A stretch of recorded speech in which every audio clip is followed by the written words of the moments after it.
where it said that Bahamut can occasionally be seen wandering in human form as Yeah, a for monk. funsies. Yeah. Yep. Can you hear At me? least that's where they claim that's the origin of that class. Yes. As he taught people. Hello? Hi. Bonjour. Is my mic working? Bonjour. Yes. No. Yells across the room. Throw something. Why would you yell when you could throw something? If you've got line of sight, you should just throw something. Because I'm pretty sure there is no line of sight. No, not really. Then bounce it off a wall. Her door is closed, so that would be a lot of damage to my door. Doorbuster. roll damage. Yeah. Alright. Use knock, I was and then gonna do say it. a recap for everybody, but really it's just a recap for Hunter. Bonjour. Oh, So basically, what has happened since last time you left is you guys have decided to go from level 1 to level 2 instead of staying in level 1. Level 2, you were met with a beautiful forest, but yet still unnerving and unnatural. Upon exploring, you were able to find an artifact in a ruin that was a shield. You were then continuing to journey. Got a little lost, and found a dead tree that that Emiko decided was no big deal, and casually just walked right by. Upon doing so, a banshee and 2 zombies had jumped out from behind it and attacked the party. There was a lot of failed rolls and bad rolls. People died. And then some really great rolls. And then, then 2 people rolled nat 20s to come back up, but poor Donar was sent back through the bracelet. So what happened to when everybody who was not with the party, when they went to level 2, you guys were transferred back to the base of the tower. So Ez will be at the base of the tower as well, with everybody else. So right after defeating the Banshee by a really unlucky roll for my Banshee to be turned, would manage to clear the encounter. Emiko decided it would be fun to plunge her sword into the dead tree, which happened to light the tree on fire stemming from her sword, which now questions why her sword has magic. I'm sure Emiko will start having more of these thoughts about, what actually is there. Once that was cleared out, Silver decided that this still seemed unnatural, and to dig a little deeper. So Kay took out his trowel and was digging through the dirt and stumbled upon the ultimate amulet of evil. Upon carefully not touching the amulet, was able to get it into Silver's backpack. And from there, they decided to return back to the base of the tower, and DEFCON 0 has just been initiated as Emiko alerted the Merchants Guild people that were on standby that there might be an issue, and that item was being appraised along with all the other items that were also being appraised. And I don't know what to do with Diggledoon's character, but you're all at the base of the tower. This is the appraisal time for the items. And I will pass it back to you guys for role playing and talking and doing whatever.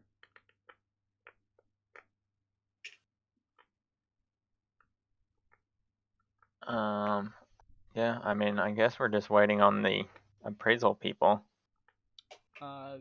Yeah, so I'm gonna have, sorry, I need one of my notes. At this point, I'm going to have a really well-dressed, about 6'2", black hair, but he's missing, he's got almost like a receding hairline, but he's very nice clothes on. Black, black hair, black suit, red tie, and he's got these green eyes. Walks right up to who he presumes is the quote-unquote leader of the group, or the one at least that was talking to the Merchants Guild. Walks up to Emiko and says, pleasure to meet your acquaintance. My name is Paravel. I'm the Merchant Guild leader. Oh, well, nice to meet you. And I don't think I've seen you around. Your name? Oh, I'm Emiko. Yeah, this is our first time. Well, first time in the tower, and you bring back one of the most cursed objects yet. Well, not really cursed, but one of the most rare objects we've yet to see. That's fascinating. How did you guys procure this object? I stabbed a tree and it was underneath it. What level of the tower were you on? 2. Okay, the second floor. Was it heavily wooded? Yes. Okay, Though this was not in a wooded area. gotcha. Well, normally as custom, I wouldn't be the one to talk about dealings and items of value, but you guys have procured obviously a very strange and rare item. It's almost priceless though, in the aspect of sure it's rare, but I don't know how I'm going to make money off of it. So it makes it hard for me to want to give you money, but at the same time I also want I want the item to be secured. Okay. So I've been wanting to talk to you and get a little bit more information about you and your companions. If your companions wouldn't mind coming up, and maybe we can come to some sort of agreement. If he looks in my direction, he'd see that I was still hiding behind Silver, which I'm sure would be comical because Silver's standing there with his shield out, last Ace said, and my character's significantly larger than him, but trying to hide behind him. When they took it away and Oh, I they had my took it actual away? bag, I was wiping my shield down because I didn't get a chance to clean it because it Oh. was the object was sitting on top of my cleaning supplies. Oh, then I'm not hiding behind him anymore. Never mind. You can hide behind me. So he beckons everyone over through a hand gesture.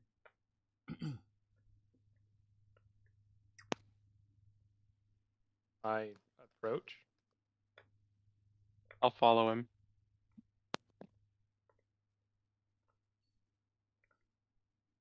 Okay. I'll assume everybody does, unless somebody says that they don't want to. Perryville at this point will look at all of you and just be like, "So, you guys one adventuring party? I believe the Dwarven Dragons." That's correct for now, I assume. I guess. Okay. Do you have a leader that speaks on your behalf? I don't know if we would have call anybody a leader. We literally just met yesterday. Okay. I chime in. Yeah, he seems to like making money, so I'm fine with that, I guess. She. B, sorry. Yeah, it's hard to remember sometimes. Do you have a sponsor in the city? I sponsored us. Okay. How about this then? I interrupted him just like for Bahamut.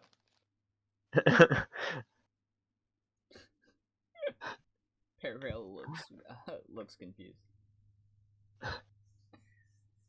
Wait, you don't know who Bahamut is? Yes, I know who Bahamut is. I just don't see how that has anything to do with that question, but that's neither here nor there. Yeah, I think what he meant when he asked for sponsors was who was funding our trek. Oh, I get that. Yes. I was adding on to. Oh, I assumed Emiko was saying that in. yeah, I was saying that in character. Yeah. Yes, precisely. So how about we come to a compromise? Okay. For your first time up, you've done things that the Black Coats have even yet to do. I don't know if, obviously, you guys are on the same scale as they are, but that's yet to be seen, and I'm willing to take a risk. I will be your sponsor if you'd have me. Okay, and what does this entail? Well, this would entail your own adventurer's hall, as well as quarters to live and a daily stipend. Alright, and what are you getting in turn? You must climb the tower at least once a week. Okay. And in doing so, any items that you do not plan to be used will be given to me. By given, do you mean sold? No, given. And when you say climb the tower once a week, does that mean as a group? Oh wait, no, I'm doing too much talking, damn it. Yeah. Sorry. My character's not supposed to be good at comment, and it's really Alright. hard not to talk. Yeah. So, you mentioned a daily stipend. How much are we talking here? Because that determines a lot, right? It does. Giving up what we find in the tower is very, I don't know, hard to do, I guess. There would be bonuses. I wouldn't leave you out, but the normal stipend for me as your sponsor would be 250 gold a day per each member. All right. Let's see. Do you mind if we discuss this Of course. before making a decision? Yeah, you don't need to make a decision now. I'll be hard to get a track of, so if you guys need more than an hour or two, you can try the merchant's building and just ask for me. All right. Wow, look at that bullshit. Was that foreshadowing? Pretty much.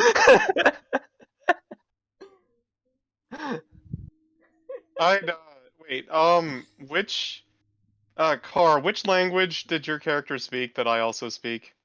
Common. No, there was another one. Was it Dwarven? No, not me. Elven? K spoke Dwarven. Oh. Yeah, that was K. Alright, never mind then. If I can't ask you directly, I'd probably just I'd ask Silver to translate and ask it ask if when he says we have to go up like once a week, if that means the group has to go up once a week, or if that means that every individual member has to go up once a week.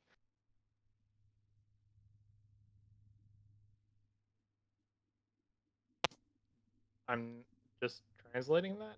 Sure, I translate that. The whole party should go together to, obviously for safety reasons, but I really don't care as long as there's some items in return on investment on my part.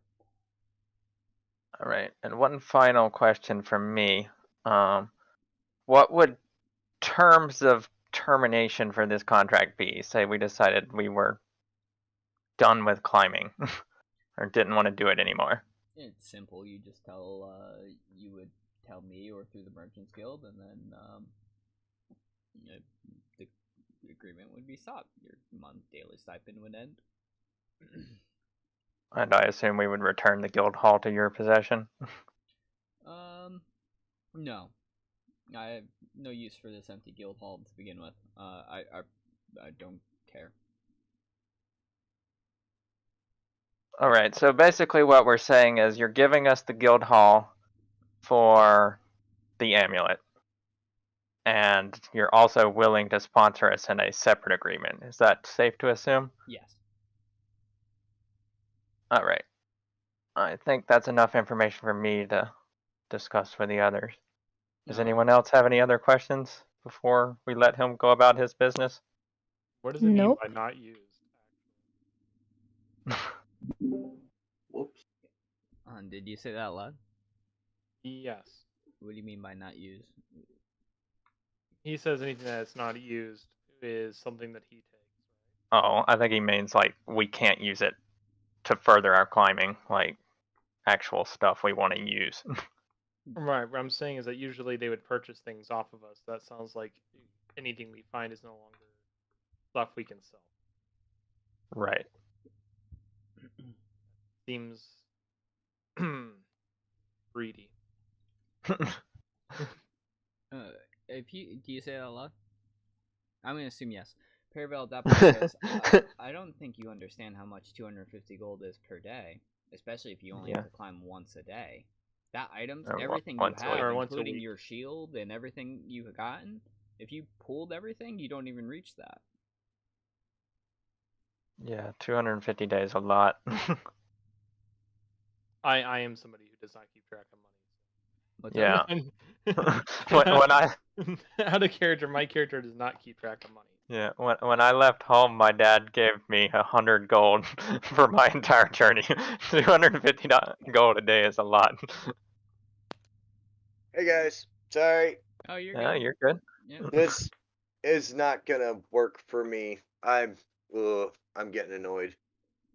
I'm not gonna be able to play because every time I turn around, now I've had weeks where I haven't been doing shit on certain days, and now every time I turn around, if I want to play, things end up coming up. So so that you guys aren't waiting and relying on me, I am just going to drop out of the Hey, thing. yep, not a problem. Obviously, thank you for letting me know. I will say one of the things too is don't feel like you have to. And the days that you can and want to, feel free to join. This campaign's a little bit different in terms of it's easier for people, I think, to drop in and out of. And we can have discussions off key of why your character's not there. So don't feel like you have to, but if you can make it, just jump in if you feel like it. I appreciate that. Yeah, no problem. Because I want to play. I have to get up at like 3 o'clock in the morning to go to Chicago in the morning because somebody didn't deliver a puppy like they were supposed to. Yeah, man. So Yeah, I hear you. And if What the obviously fuck if you is can't going play on? in today or you just want to jump in, hey, I appreciate it. But yeah. Yep. Yeah, Alright. we're just here at the base of the tower anyway, and just trying to come to agreements and sell some of their shit. Oh, we weren't allowed to sell our shit. No, we're not under the agreement yet. I know. I was joking. I was being a smartass. By the way, I'm gonna like retcon that a little bit. That thing about the money, I'm gonna wait until he leaves before I say that. Yeah, I mean, poor contract negotiation. Yeah. No, I thought, okay, first off, when I was talking about the money, I thought we were away from the situation, so... Oh, no, he hasn't left yet. Alright. Okay, yeah. At this So, point, then Perry that was a can assume that misunderstanding. it's all done, and then to say, alright, my compatriots should be able to handle it from here, and I've let Joe know where the guild hall is located, assuming that that's okay in terms of for the talisman. That's been Okay, burning well, a hole in my pocket. sorry to forever. interrupt again real quick, but No if you problem. could just keep posting the links for Yeah. me so I can at least try Wow. and stay caught up. And when I can play, I will definitely be here to try and play. Sounds good. Yep. Thank you. Sorry, guys. Oh, you're good, Oh, man. you're good. All right. Yep. So Periville says, "All right, good day." He turns away and walks off. All right. I'll find another one of those people that work here, like the Adventure Guild people. I'm gonna. All right. So I'll tell you the color scheme just to make it a little easier for you. All right. The people in a dark blue robes and the ones that were by the door are from the merchant guilds appraising the items. The people in white are your healers that will heal, and the people in brown, besides Claire is in almost like a business dress, but everybody else will be in brown for like common adventurer guild shenanigans. All right. I will find one of the people in brown and ask if there is a room that we can use for some discussion. At this point, the person you tugged on was a half orc. He kind of just looks at you and says, "Oh, 1 minute," and comes back with Claire. Claire looks at this group and says, "Why? We haven't seen this much excitement in a while. I've been told you would like a room to deliberate." Yeah, we've just received some Interesting information. yeah, a proposal that I think as a group we need to discuss before making a decision, and doing it out in the open is probably not the best. No. If you have a second, if you wouldn't mind joining us, your input would be very helpful to make our decision. Yeah, I wouldn't mind. Sure. And then at this point, she's like, "Follow me." And real quick though, she stops and just says, "Anybody who has any items from the tower that are on your possession, if you can leave them at least with me, this way no one accuses you of doing anything. If you don't trust that, you can put it in my safe." And she has a safe behind the counter of where she normally greets people. Is this when everyone remembers that they have gems? Yeah, I mean, yeah, I'll just hand her my sapphire. Okay. That's I'd the ask only what thing mine I is. Oh, and the shield, I guess. I forgot I had that too. Okay. Is she collecting them for us to never have them again? No, she Yeah, it's a wants trick. them because Han, do you ask that? Or are you asking me as a DM, or are you asking her? As a DM, Alright, she's because I've collecting been them having because you're- audio issues. She's collecting them because you're not supposed to leave without everything being inspected.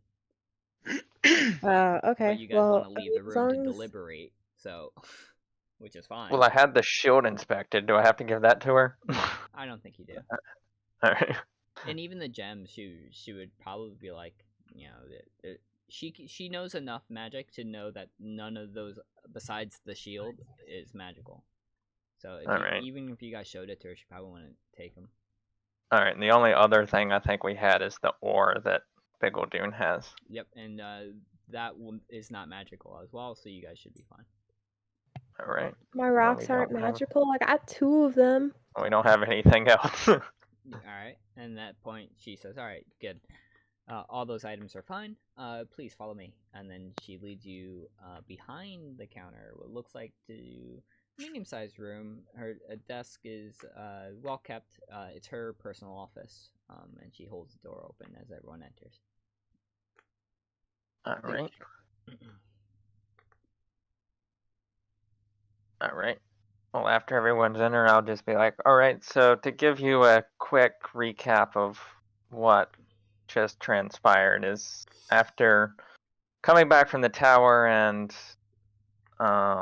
bringing the amulet, Perryville from the Merchants Guild offered us basically he offered us a guild hall in exchange for the amulet, and then as basic in the same offering, but basically as a separate thing, he offered to sponsor us for 250 gold per day. We're allowed to keep anything that we can use to climb the tower, but everything else is forfeited to him. She takes all of this in, and she stays silent for a bit. And then she says, "That's a really interesting offer. Oh, and just for clear transparency, Perivale's my boss." Okay. You have been nothing but fair to us, I believe, though, so... I mean, we're not gonna rat you out if you tell us to run away. My boss is cunning, and I don't see what's in it for him. Even with that 250 gold per day. That seems, and I'm not trying to talk little of your adventure, of what you guys have already accomplished, but there are 6 of you. That is 1,500 gold a day, with a once per week stipend. And she's doing the math, and she's like, even if you brought in a haul similar to today, that doesn't break even. So he has an alternate motive. I would assume so. I couldn't tell you what it would be, but that seems... Maybe this is my inner skeptic coming out, but when something is too good to be true, it generally is.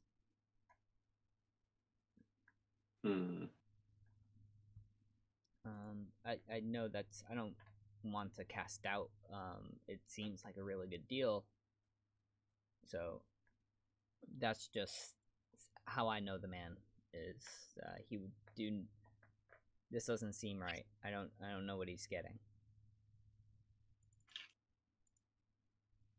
What do you make of him wanting to keep the amulet? That is also the weird part. So, if this amulet is indeed the amulet of ultimate evil, I don't... Not only can he not sell it, but he can't even move it, right? Because anywhere that he has to keep it secured. So now you're funding something that's to keep secured in the first place.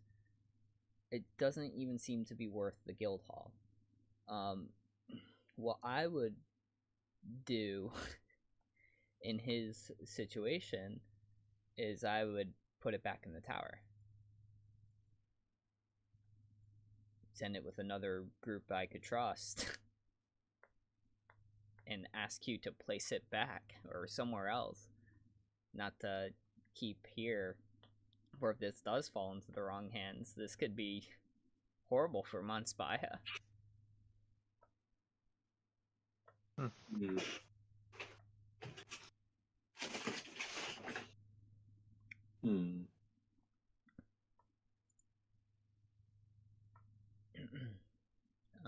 At this point, everybody who's looking at Claire, you can roll an insight check. 17. Okay. 12. God damn it. 7. Give me 1 second.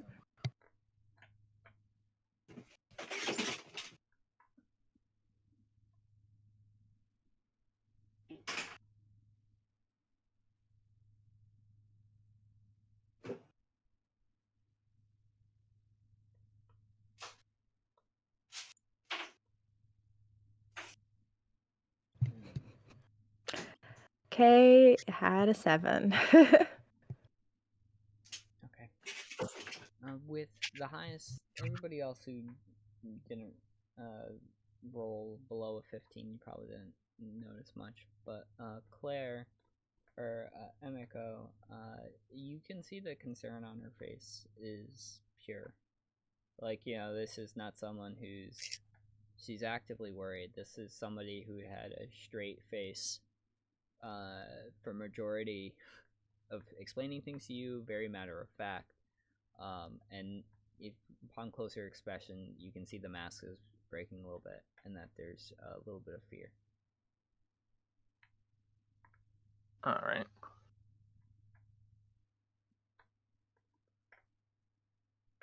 All right. I'm not gonna mention anything, but all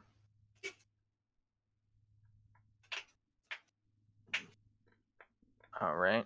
I'm not. I think we still have a bunch to talk about as a group here. Yeah. If you would like privacy, I can leave and get back to my clerical duties.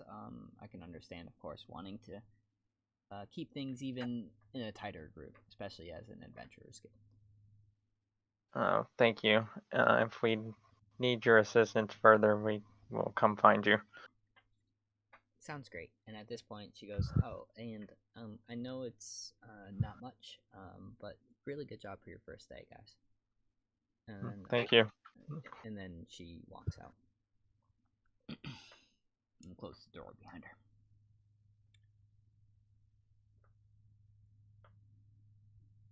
All right. So, I will be the first to admit that I want money, and the guild hall sounds nice, but It doesn't seem worth it. yeah, it seems a little odd what's going on here. Seems like a prison without saying prison. Mm-hmm. But the other question is, what do we do if we decline this?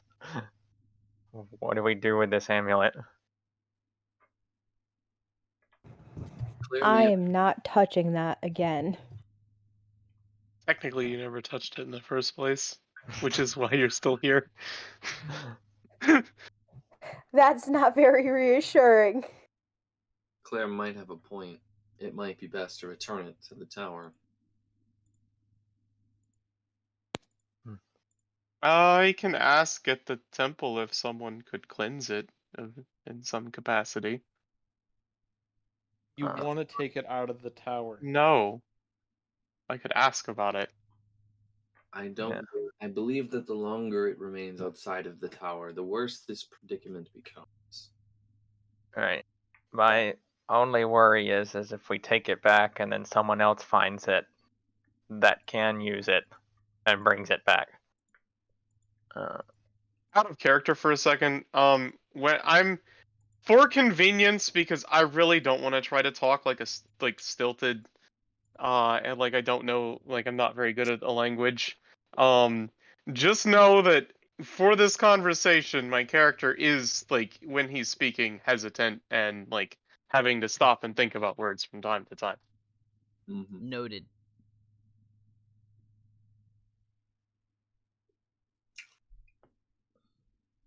Yeah, I'm not opposed to a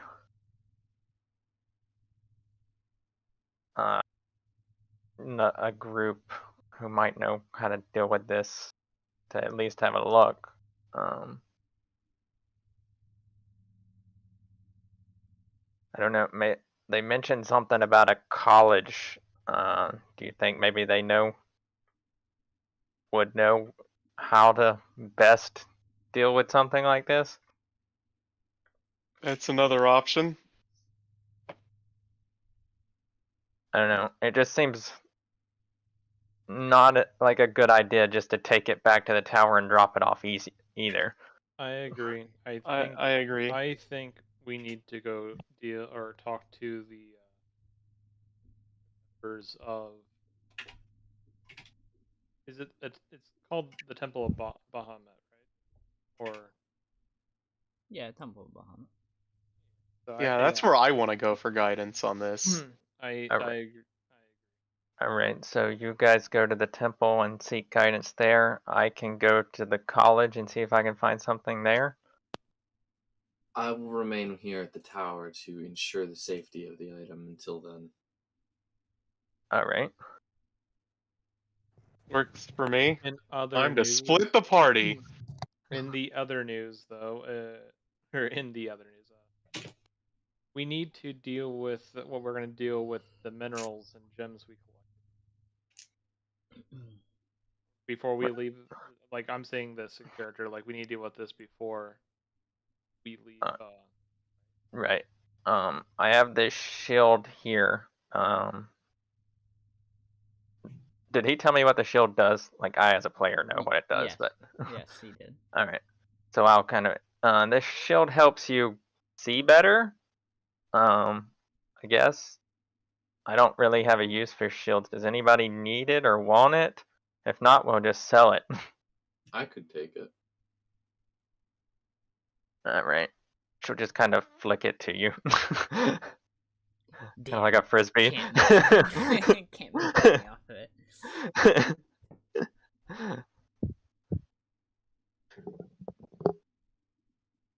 Actually, you could potentially make money off of it, as it's probably a sellable item. Well, yeah. So what is it? What does it do? It's a sentinel shield. Oh. It grants Advantage on perception. advantage on perception Sight. check. Yep. Just sight checks. Neat.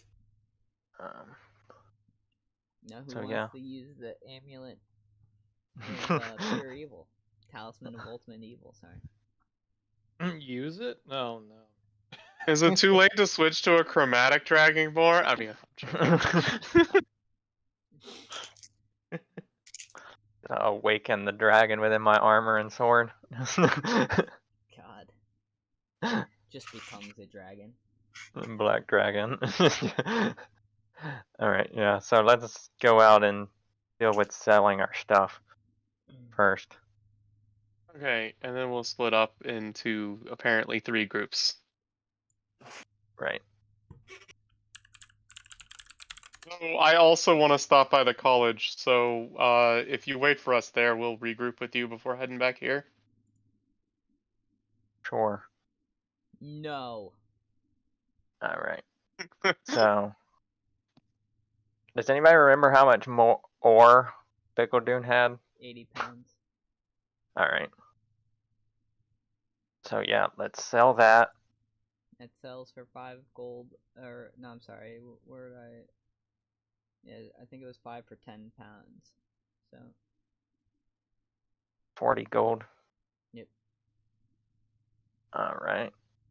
Is anyone who can identify the gems we got? Yeah, the merchants, people from the Merchants Guild.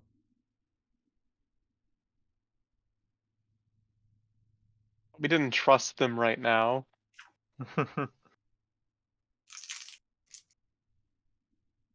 I think as a whole, they're probably still your best bet to sell to. Yeah, I know. Meme. Yeah, So what are our gems worth then? Do you remember what color you all had? You Mine was said a you wrote them sapphire. down. I did, but did you write it down? I did. Mine was. No, I mean, you told me what mine was. Mine was a sapphire. Yep. I took I think it was either the white one or a clear one. I think probably the clear one. I don't remember if there was a distinction. Yeah, It was one or the other of those. You took a clear one. Yellow. I had a purple and a green one, which was identified as jade. So that sapphire one, which you know, by the way, is 1,000 gold pieces. Whew. All right. That's a hefty rock. Yeah. 1,000 gold. All right. Sell that sucker. That clear one that you have is a rock crystal. It is 50 gold.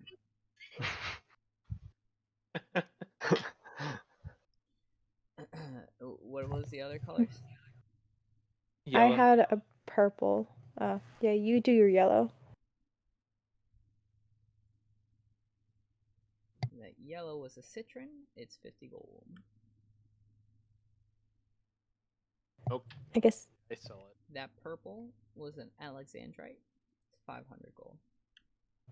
I guess we all can't be winners, am I right?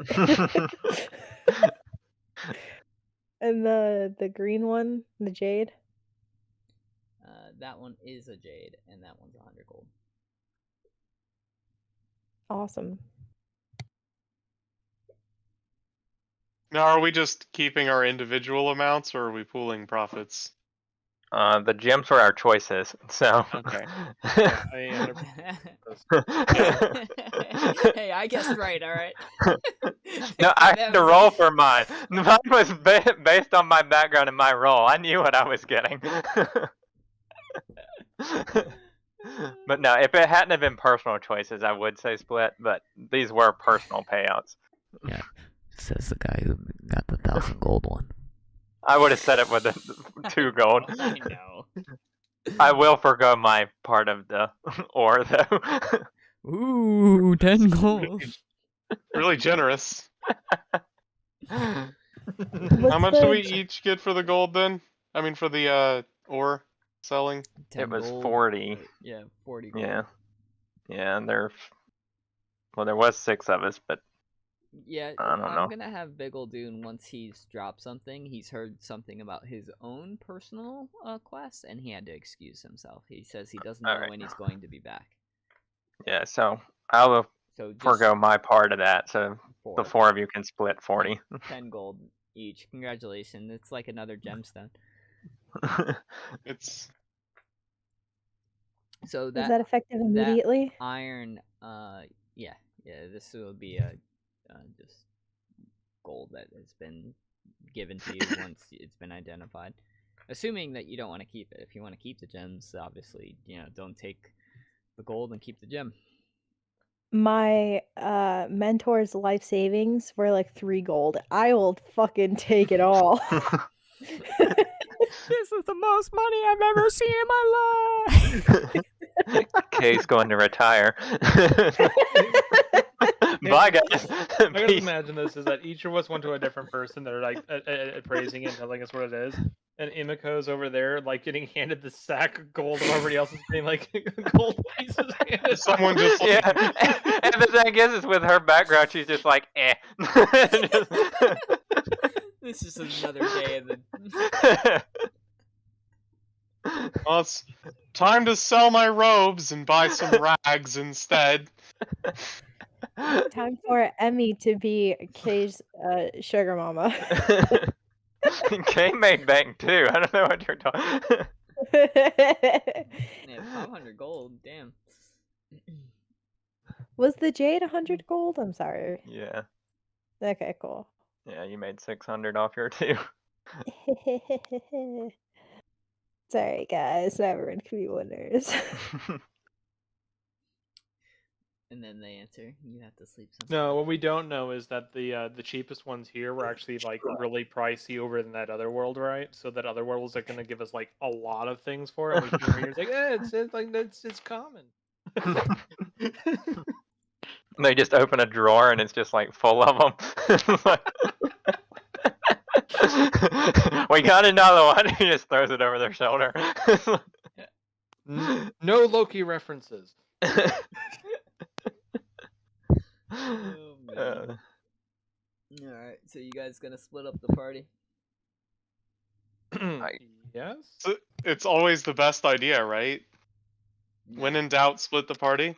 I mean, it's the city. The city seems a pretty safe place for like half of us. I would hope it's safe, considering we're not passing through a slum. We're literally, like, right next to the Temple District, as I recall. No, I thought it was across town. It is across town. I thought it was just, like, around the tower and then out. No, you guys are No. not in a good Spoke. spot. No. Yeah, but You have to think, right? If I were a bandit, right, and I wanted to make easy money, I would choose adventurers who may have gotten money, but the shit beat out of them, and wait by the Okay. front door. Speaking of which, can we at least say we've had a short rest while this is all going on? Yes, at least a short rest. Alright, Yeah. perfect. That doesn't affect me in the slightest. No, but it gives me health. Absolutely nothing.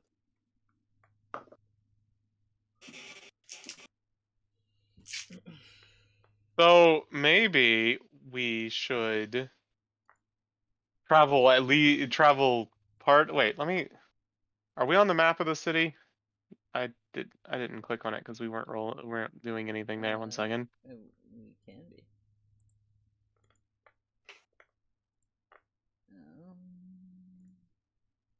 Players. Oh, you're probably We're currently dungeon map still.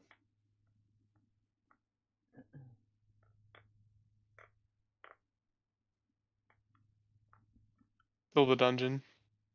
Yep. Yeah, I had to reload. Oh, I saw it flicker, so I thought you had tried to change it. I did, and then it loaded out. Alright, so what part of the tower are we at? You're right here. Okay. And the slums were down here. Slums are everywhere, my friend. Where is the college? Right here. Alright.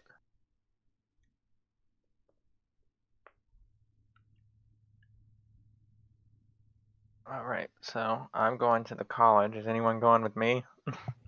I'll go with you. It's better not to travel alone. Oh, Even though okay. you are more than Dangerous to go capable. alone. Alright. So, yeah, we'll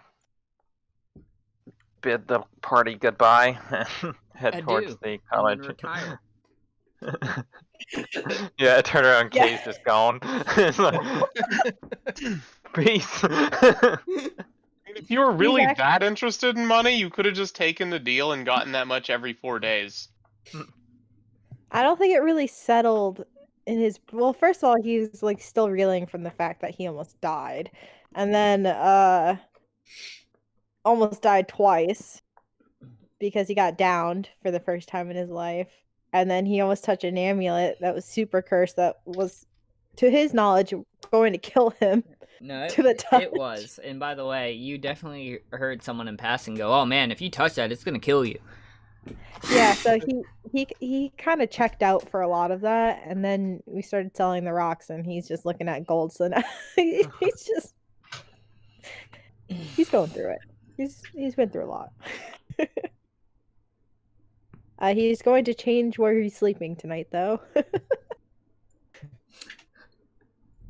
Man, don't want to stay at the Boar's Head Inn. Oh no, wait, you were at the Maelstrom. That's right. Yeah. Right. Those rooms don't have locks, and now he has 600 gold. So he. No, they have locks.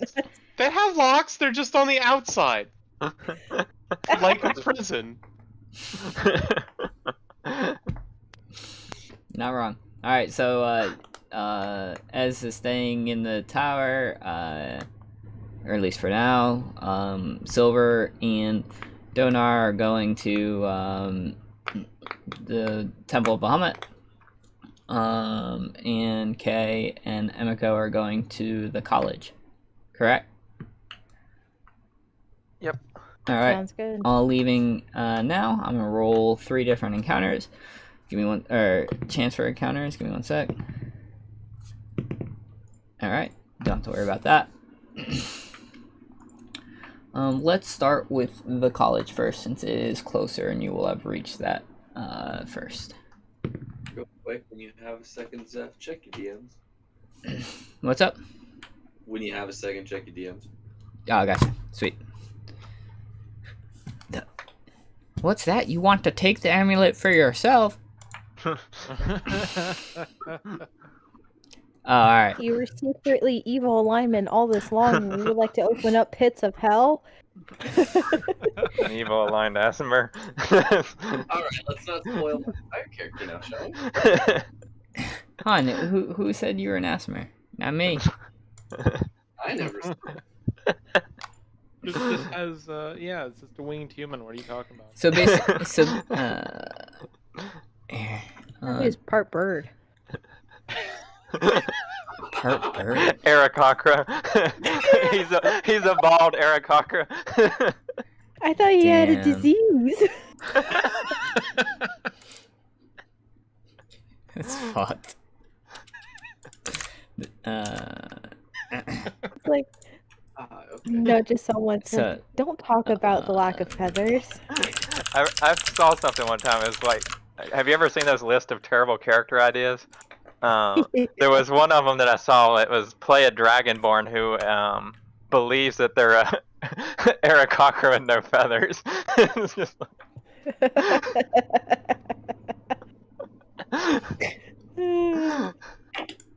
That's messed up. It's just a skin disease.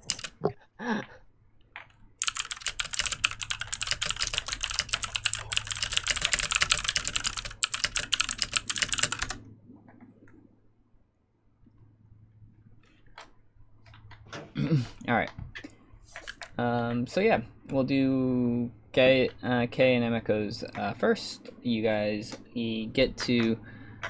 So, it's on the edge of the entertainment district in the crafter's place. So you guys passed Diagon's crafts, which was that dwarf that was an excellent smith, with their armor stands out. And on the way there, right in between the marketplace and the entertainment district is a very big clearing for this pretty, like, it's almost like what you imagine a tower, like a cylindrical, like just cylindrical tower all the way up with like that pointy rooftop, but the base of it is probably a good 200 feet radius. So it's just like a circular tower, but it's huge, with a door right in the front, and on top above it, it says the College of Magic and Study of the Tower. Like, it goes on to this huge, long-winded, like, explanation, and it seems to this sign is in looks like fairy fire. interesting. And you also notice that every 2 seconds, it flips to a different language. So the first one, let's see what it flips to Draconic, and then it will flip to Infernal. Ooh. And it just keeps flipping to different languages. Do we ever see our language? Common? It started off common. No, not common. From our continent. Oh. How long do you want to sit there and wait? I mean, I'm not gonna wait, but however long it takes to walk up to it. Yeah, you do. I rolled a 20, so I'm gonna say yeah. I'm just gonna point that out, and it's like, I didn't expect to see that. Yeah, they got dwarvish too. This is a neat trick that they did. Yeah. They Alright. really know how to show pizzazz. Alright, well, I'll walk in.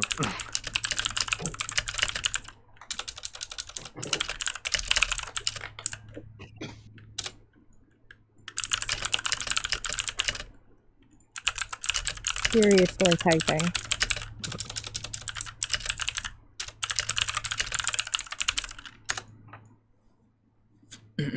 Yeah, I may have to create a different table here, different room. Give me one sec. Am I an admin in this one? I am. Yeah.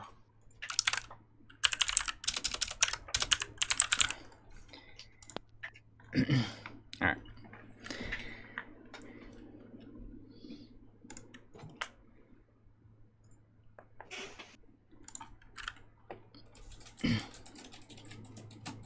I guess what I should be doing, technically, is I can move each party down into a private chat so you wouldn't know what the other people would do, but that seems like a lot of work.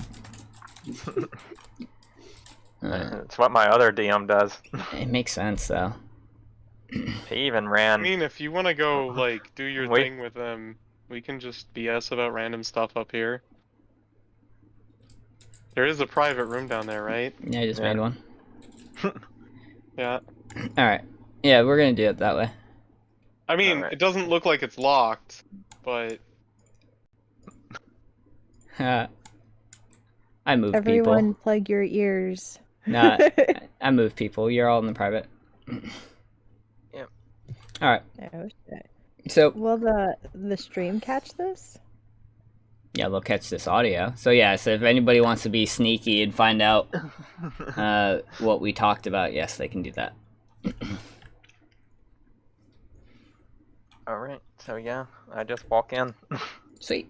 So as soon as you walk in, you'll see that through all around the door are these bookshelves that go up all the way to the looks like the very top. You're not even sure if you can see the top of the ceiling of the tower. There's just books everywhere, and you see different people either floating and levitating, looking at a book. There's somebody who's got like a harness that's attached to the ceiling, who's just hanging out reading a book. And in the very center is a human. She has blonde hair. She's pretty short. She's only like 5'2", and she's got blonde hair that has like curls, very curly, and brown eyes. And she looks at you. And she's like, "Welcome to the College of Magic Wisdom, and the Tower of Everything. How can I help you?" Who do we talk to about very magical and potentially very dangerous artifacts? Well, if you're not looking for a specific book or a person, I would try to talk to our head academy instructor. Okay. But his schedule is kind of busy. Could you just ring him and tell him the name, the Amulet of Ultimate Evil? At this point, you hear from above you, "What?" I turn up to the source of that. And what you see is, you see Car's old one-shot character. Hey. Describe your character again, what he looked like, because I don't want to do him an injustice. Well, you said how long has it been? 5 years. Oh, well, then he wouldn't have aged any. Nope. He's an elvish gentleman. If I remember correctly, he had glasses, kind of short, sandy blonde hair. Yeah, and like these really baggy robes that didn't look baggy because there were books tucked in everywhere, so they were kind of weighted down. But he wore them baggy so he could stick more books in them. And if you were to look, he has probably a little bit finer robes than he did back then, but it's still the same. He has books everywhere. Yeah.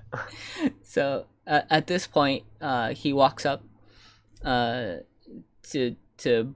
well, he floats down. He was one of the people who was at the very top. Floats down, and he's just like, what about the Talisman of Ultimate Evil? And at this point, you could tell he still had a book open in his hand. He was reading, and he's still probably halfway there, but you have the majority of his attention. Just a question out of character. When we played the one shot, he had a dragon, or he had just gotten a dragon familiar. It's on his shoulder. Still around? Awesome. If you're looking for it, you can see it. To the untrained eye, it looks like it's like a very horribly fashioned scarf, and that's how still it is. But if you're looking, like, no, that's breathing. It's. I just rolled perception just to see if I noticed. I rolled a 10. I mean, I'm looking at the dude, so I can try, but my man's is not very perceptive.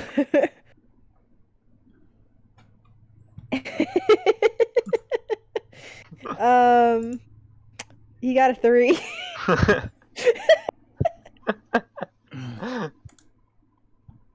Yeah. Yep.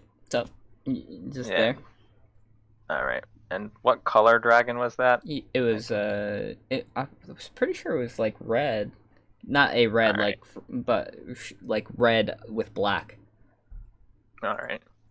I'm just going to ignore it for now. Okay. But yeah, so I'll be like, yeah, we just climbed the tower, and found this talisman that had created a corrupted tree on the second floor. And when we brought it back, they told us the name of it was the Talisman of Ultimate Evil. K And Shudder's just thinking about it. yeah, and the thing is the Merchants Guild offered us something for it, but it didn't quite sit right with us, so we wanted to explore other options. Okay. Definitely. At this point, he's closed the book that he's there. He's thumbing through a different book, and then he stops. You're not quite sure if he was paying attention to you or not. But then after a couple seconds of silence, puts up his book. Did it look like this? And it was exactly the way that it looked. That is indeed it. That's the one. And he looked at it. Did any of you touch it?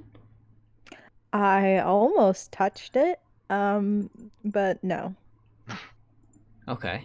Yeah. Yeah, we scooped it up and put it in a bag to carry it back. I didn't like the idea of just leaving it there for someone else to find, but now that we brought it back, I don't like the idea of giving it to somebody else, but we are not equipped to deal with this. What level of the tower are you at? 2. 2. No, Alright, so that not should have been really the that high. Feywilds. Why would the Feywilds have a Talisman of Ultimate Evil? Yeah, it was out in the middle of the clearing, so my guess is someone buried it there. Oh, this isn't good. Obviously, it's not good. It's the Talisman of Ultimate Evil. Which can ultimately kill people. And who from the Merchants Guild? His name was Perryvale. Oh, the guild leader. Oh, that guy. And he wanted to make a deal with you? There's no money in this item. Yeah, that was what struck us as a little odd. He offered us an entire guild hall for it. And then there was another offer which was separate, which also didn't make much sense.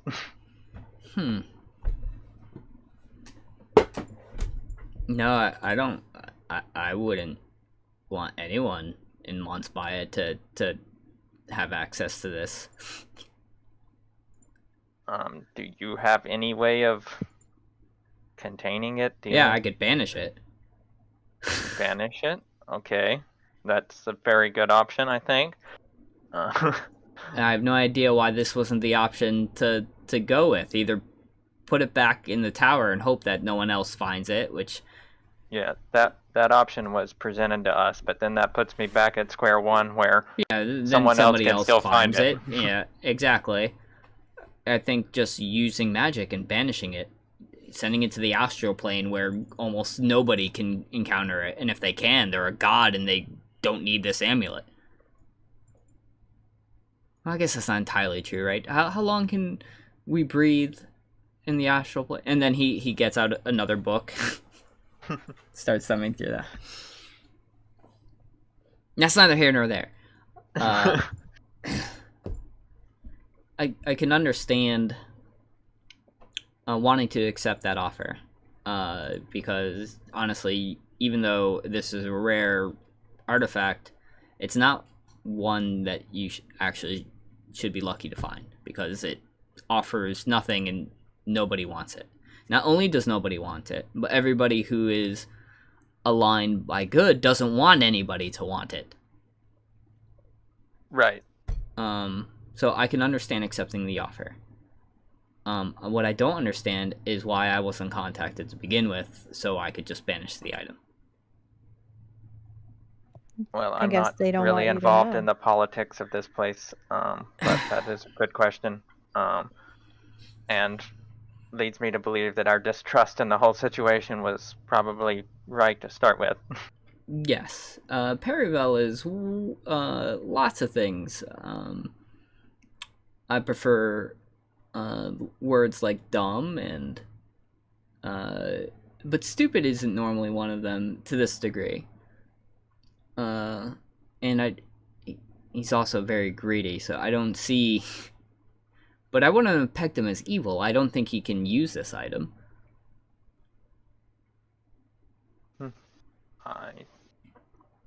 Can I roll just an insight check on not him, but Perivale, just to see if I got any evil vibes from him when we were talking to him? Yeah, 100%.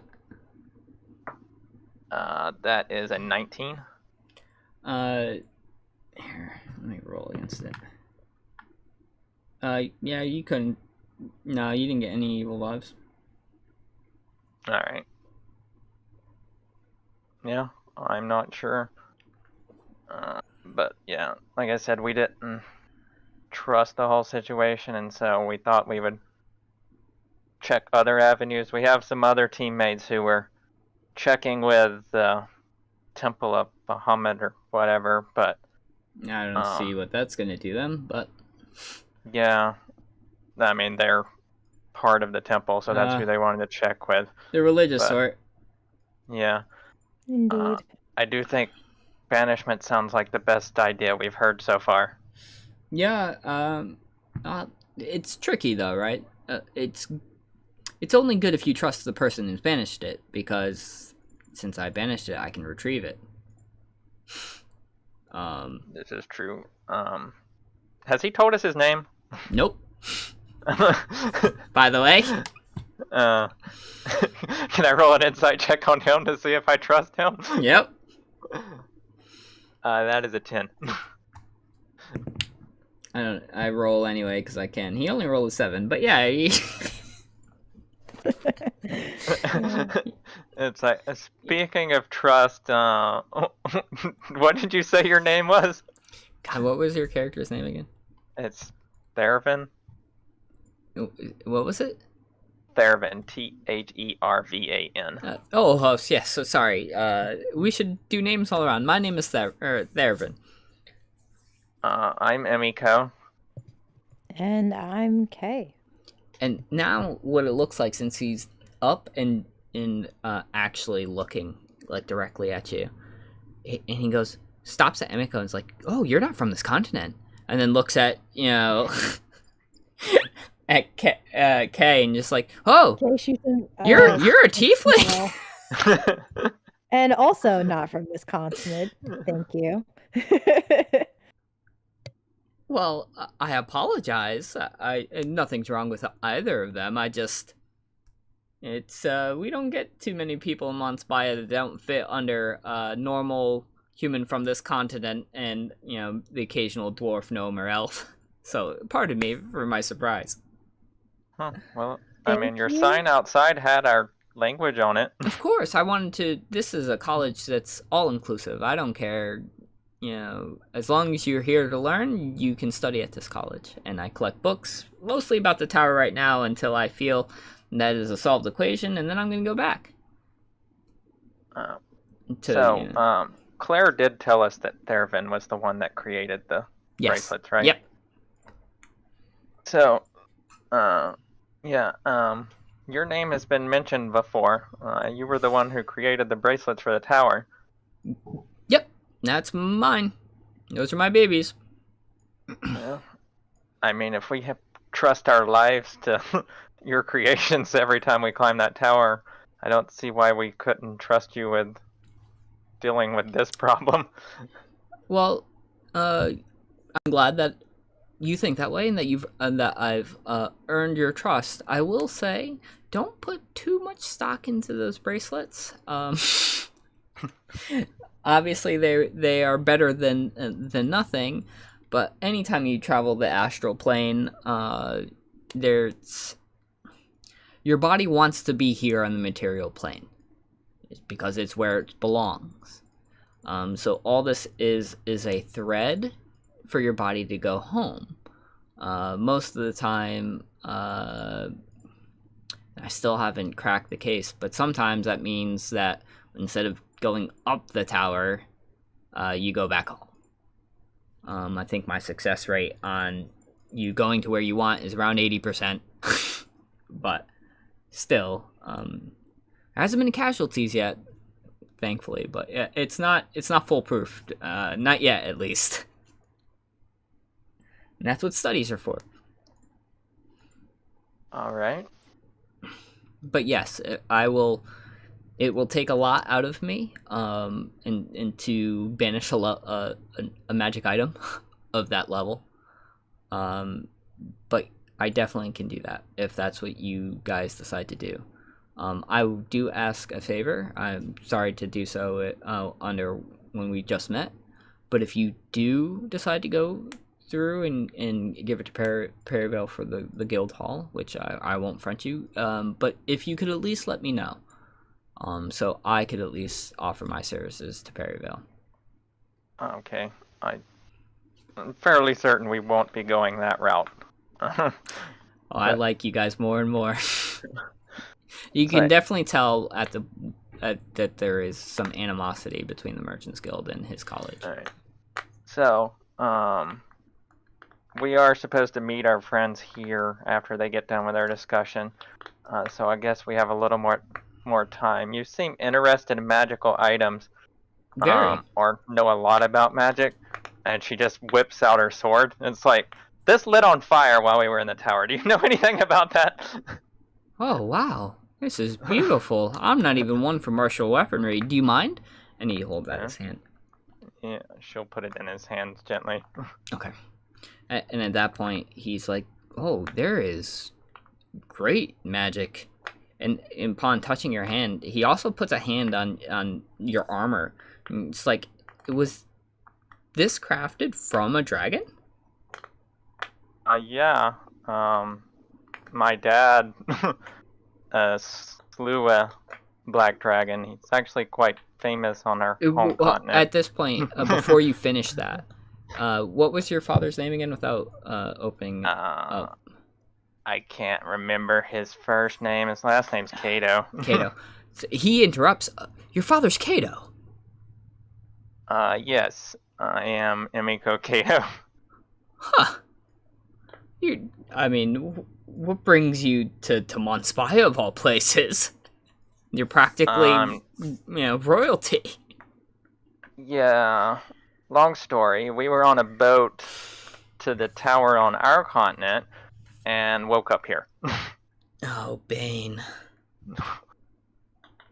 Yeah, that name keeps getting passed around, and I have no idea what it means. No. It means that he thinks you're a capable warrior. And I apologize for it. But back to the matter at hand. These items were imbued with great magic. Unlocking it may be difficult, but because it's not magic that we weave into the scribe and scrolls are not the same from a master craftsman, right? That imbues magic inside your weaponry as he's building it. If given enough time to appraise, I could probably tell you what it would be capable of doing, but I wouldn't be able to tell you, like, do it for you, right? You would still have to unlock those secrets. Does that make sense? I'm gonna roll an intelligence check. 17, yeah. Yeah, so you get it. I think I understand. Do you think, just off the top of your head, how long would take you to just look into the flaming part of it? Oh, that wouldn't be difficult at all. It's already done it once. I can probably an hour at the most. Well, we might be here an hour, so if you have time. Oh yes, definitely. And where were you? Is your group meeting you here? Yes. Okay.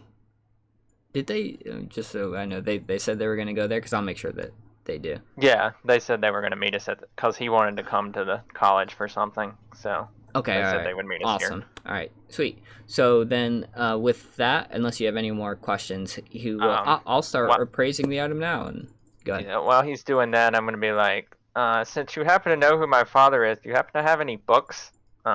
She's kind of curious of what her family legacy is on this continent. Oh yeah, he goes definitely. It's not a very well versed one, so I keep kind of the less looked at ones up top. Do you have any way to levitate or fly? Before, like 3 days ago, I had never even seen magic used. Oh.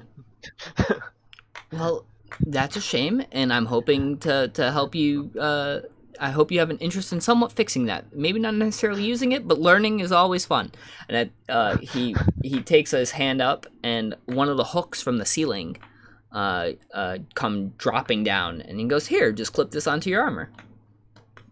Okay. And Yep, I'll fasten it on. yeah, all right. And then he goes, "It's on the very top, so you can follow me." And he begins to levitate, holding your sword still, by the way. And a book in one hand. And at this point, God, what was your dragon's name? Was it like Faerun or something like that? No, the dragon, it started with a W. I've got to pull up the thing, but yeah. Either way, he starts to stir at this point, and he's also like, shakes. So if your character thought it was a scarf, you realize it's a living thing at this point. Oh, that dragon. Yeah, I hadn't named that dragon. Yeah. I thought you were talking about. No, I Gotcha. hadn't named that one. We just got it when we ended the one shot, so Gotcha. you can name it whatever. So Faerun will be his name. It's Faerune. Faerun. And then he's like, yeah, and follow me. And he kind of, excuse me, sorry.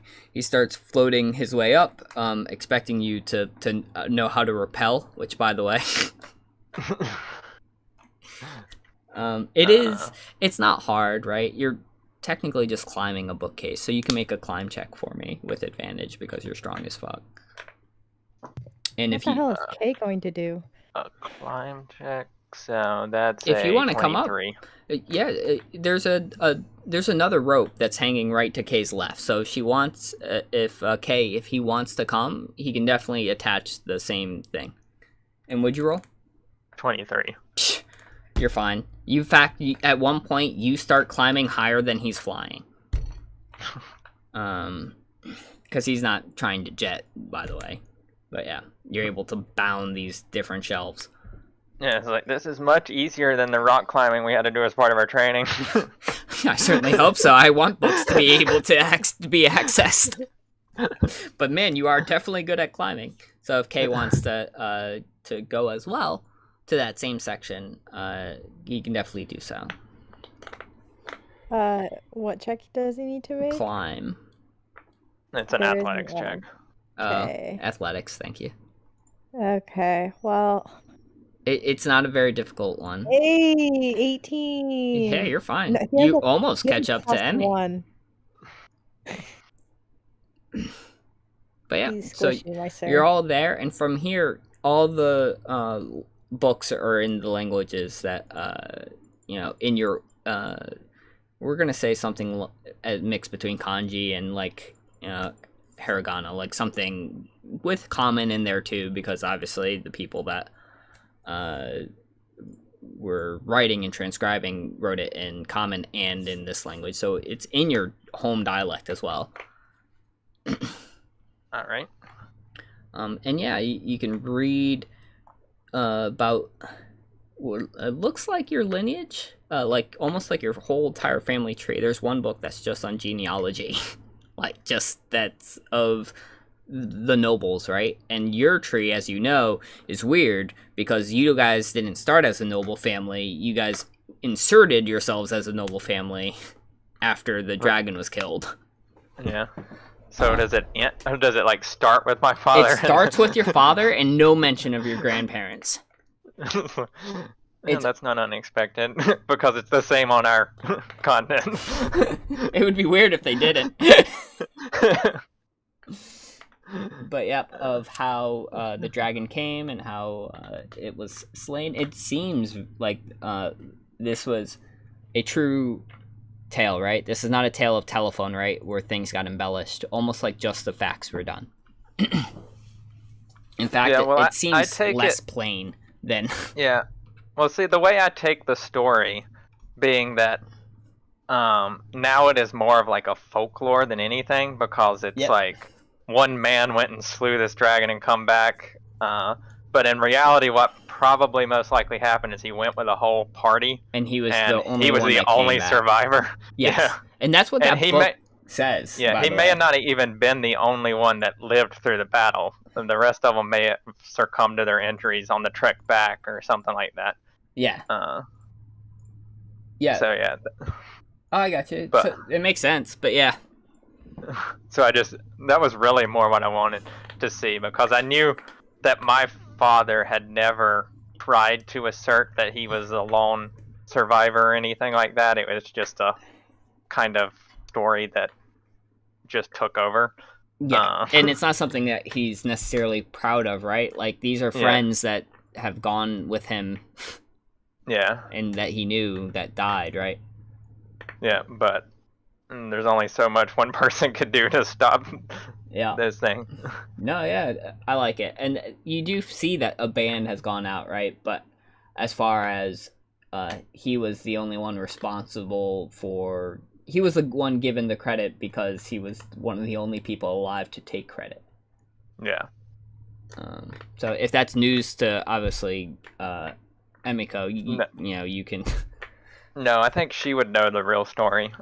He wouldn't have hid that from her. Okay. So. That makes sense.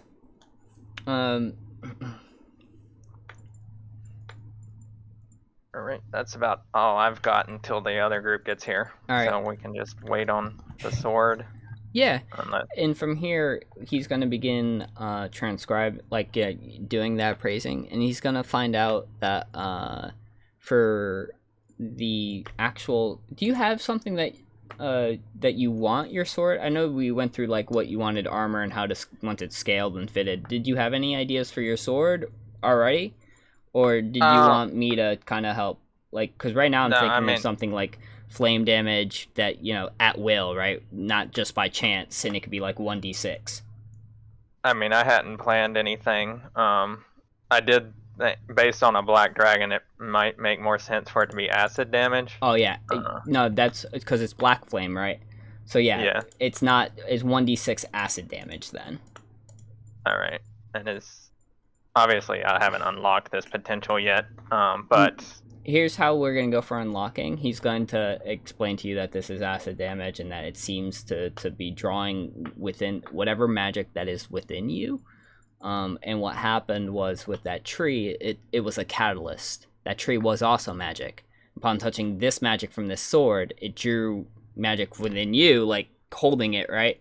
So he thinks now that you've known that this exists, you should be able to...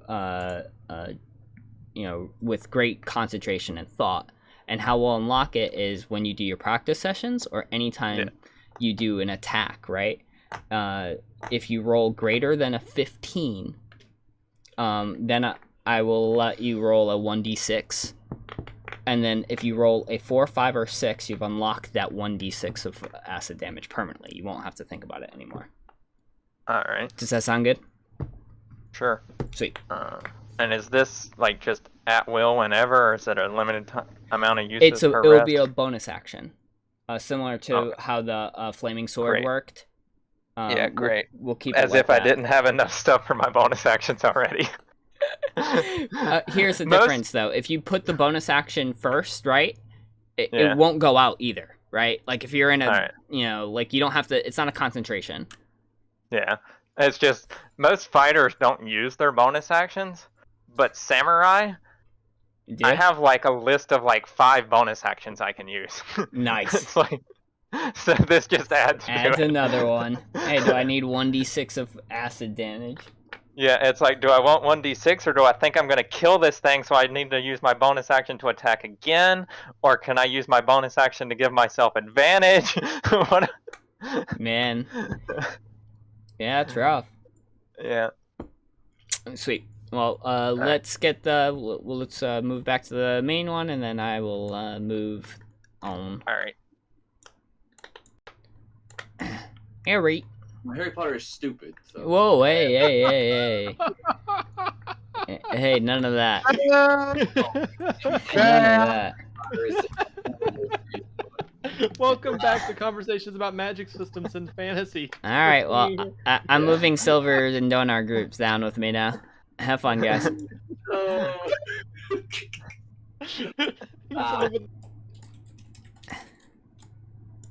All right, guys.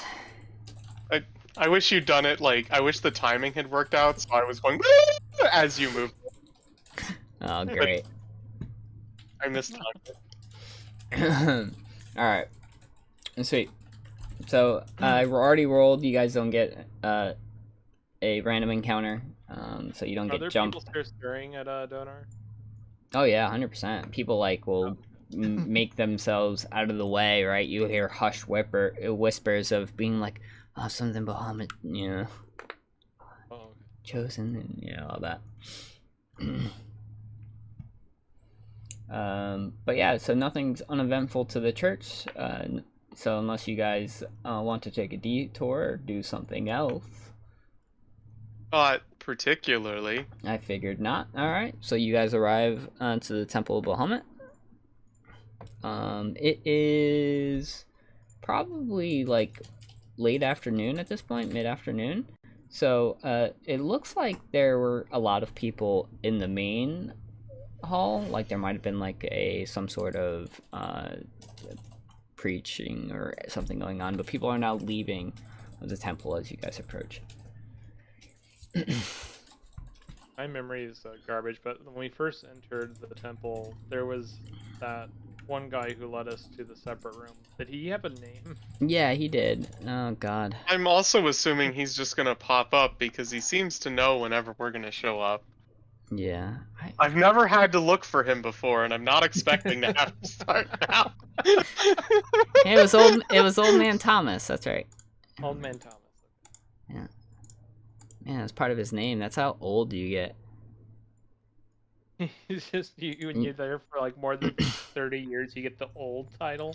Yeah, and then you get the man title after 10 more years, and then, so it's 40 years of old man Thomas. Even if you're a woman, it doesn't matter. Every 10 years after that, you get a stripe on your belt. Yeah, God, you can definitely tell someone's done martial arts. You get transferred over, so it becomes old man to angel.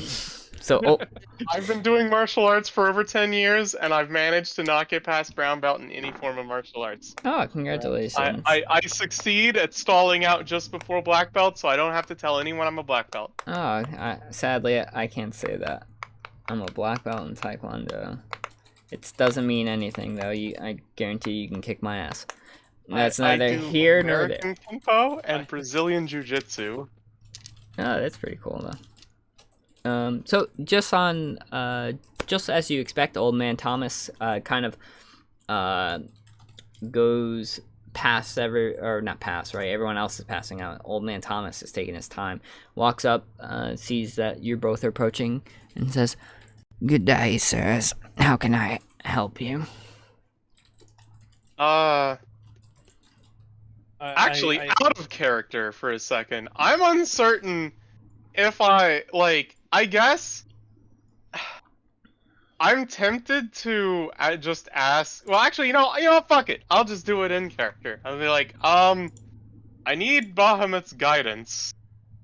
Oh, you wish to seek counsel, then? Would you like to show you to the room where you first met counsel? Yes, please. And he says, "Oh, right away," and starts walking towards that room.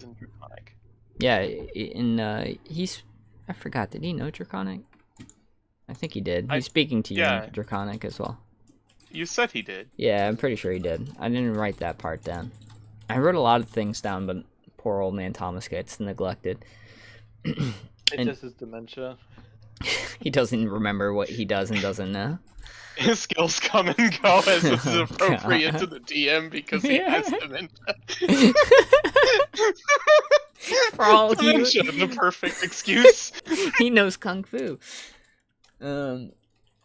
Yeah, so he leads you back to that same room, that almost smaller room that's, with very plain, but the seal inside of it. And says, yep, you just need to enter, the rune. Just, same thing you guys did last time.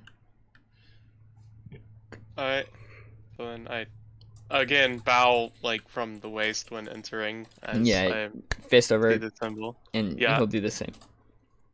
I'll ask him separately before he walks away, though. I'll mention the amulet as we saw it before and after the tree. So like what it caused and how people reacted in the tower. I kind of whisper a little bit to him, like, is there anything that you've done to rid ourselves from this dark object? You asking old man Thomas? Yes, I am. I was just gonna go straight to Bahamut with that. I but... am not specifically, because I want to know if they can do something before falling upon or conversing with something that is not technically on our plane. Well, I also have a separate reason for doing this, but I know you do. That's Okay. why I talked to him to the side.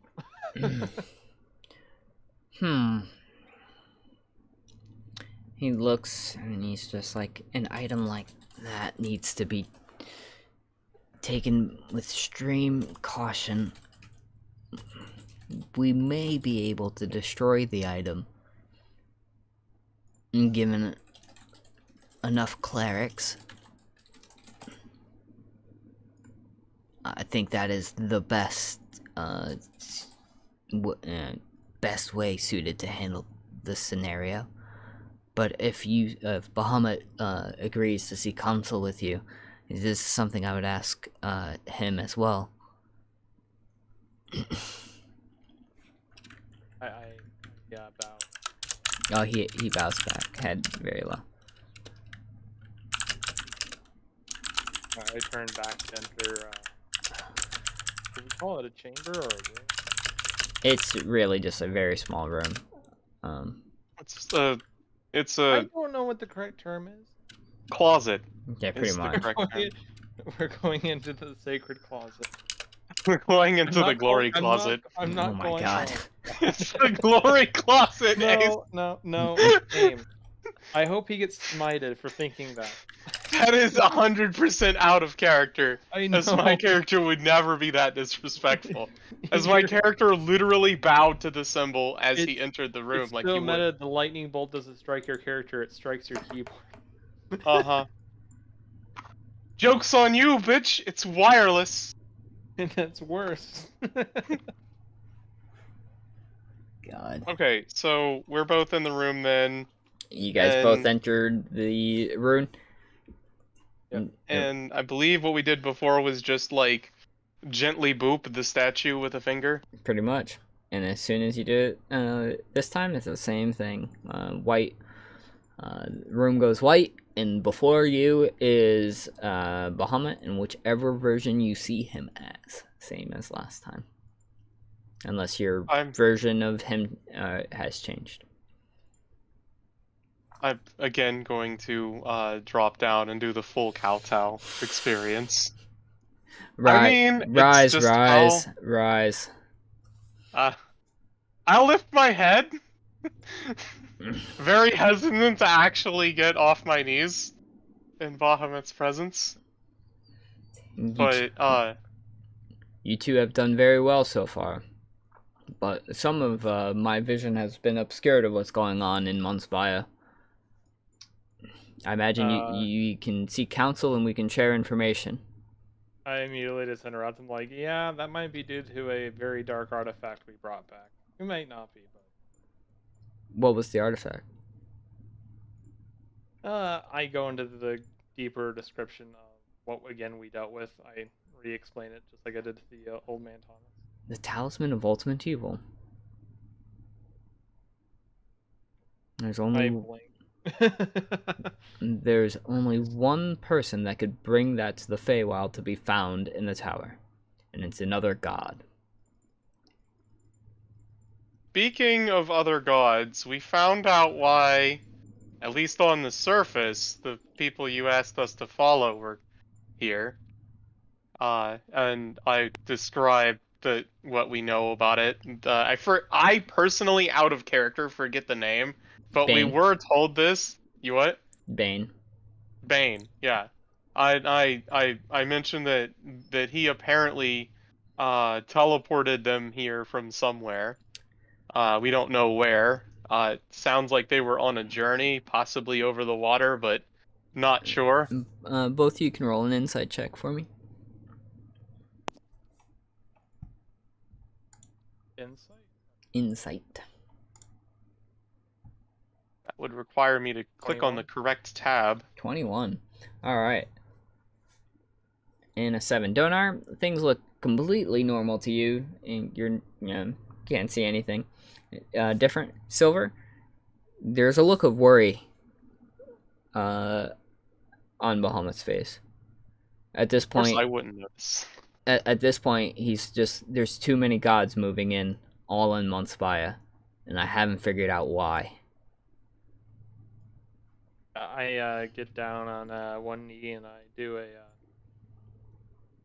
a bow of sorts, and I'm like, is this something that we can fix? I'm hoping. I wish I just had. So if Bane is here, Bane is trying to. At this point, he pauses, considering his audience, and he asks, "How much do you know of the world of the gods?" Very little. I shrug. I physically shrug. Okay. Well, the gods themselves are not very much different than societies that you have on the material plane. We all have we strive for different things. We all have different desires, and we all move against each other for power, greed, ambition, whatever one god suits. Mine is balance and harmony. There is no longer a balance and harmony in Monspaya. Bane's is conquest and war. So if he is sending champions to climb the tower in his name, then he's made them his champion. Whether he wants to be or not, it's almost like a betting piece, right? He's saying these people will make it to the top of the tower. And if he does that, if they were to accomplish this goal, Bane would be able to challenge Moradin, who's currently the leader of the council, in terms of claiming that leadership role. Right now, Bane is cast out into a plane that not even a god would want to be on. So I understand his motive, but Bane would not use the Talisman of Ultimate Evil, because there's no glory in that. That can only be Zahir. And sadly, what I think Zahir wants is the destruction of the material plane.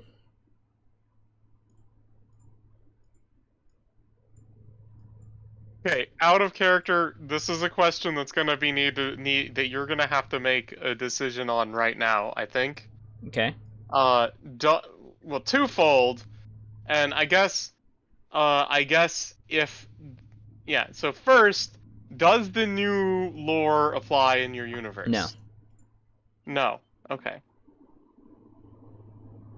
Then only one question, because my second question would be if I knew it. No. You would know of obviously Bahamut and the as the father of the dragons and everything like this, but yeah, everything that he's telling you in terms of the different gods and everything, it would be all new. This is like inside information to a realm that you guys wouldn't really placate. Like, names would be familiar, but not motives. Okay. Like, you would know who all of these are major gods. You would know in passing that Bane is the god of war, right?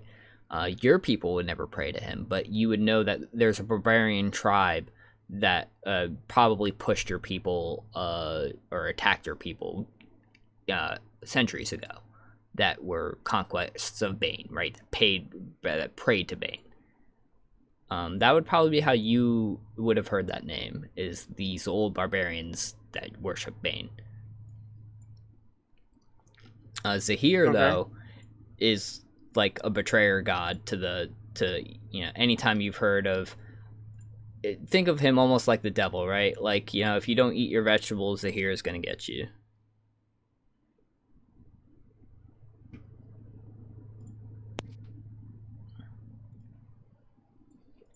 So which one's on the different plane? Bane's on the other. Bane is on a totally different plane. Okay. He's been banished by Moradin. And that is inside God information. There's not a mortal that knows that. Right. Except he just mentioned that. Yeah, I mean, you guys are his, trusted, cleric and champion. So yes, he's telling you because he feels like this is important information. He just knows at this point. And here, I'm going to slip back into character. So if there's two different people or two different gods that are vying for two different things, there could be more. All I know is the tower is being used for whatever theatrics is going on, and that some of these gods do not care what falls onto the continent on who wins or loses. I think our best course of action is to stay with the stay with the people, but don't climb to the top.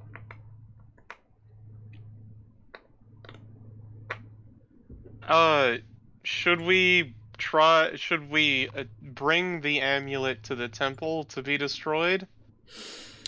I'm afraid if you do that,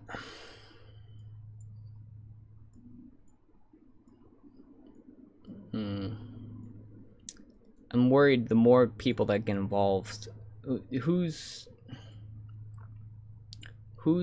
at the tower right, like, whose has the amulet right now? I describe and name the person.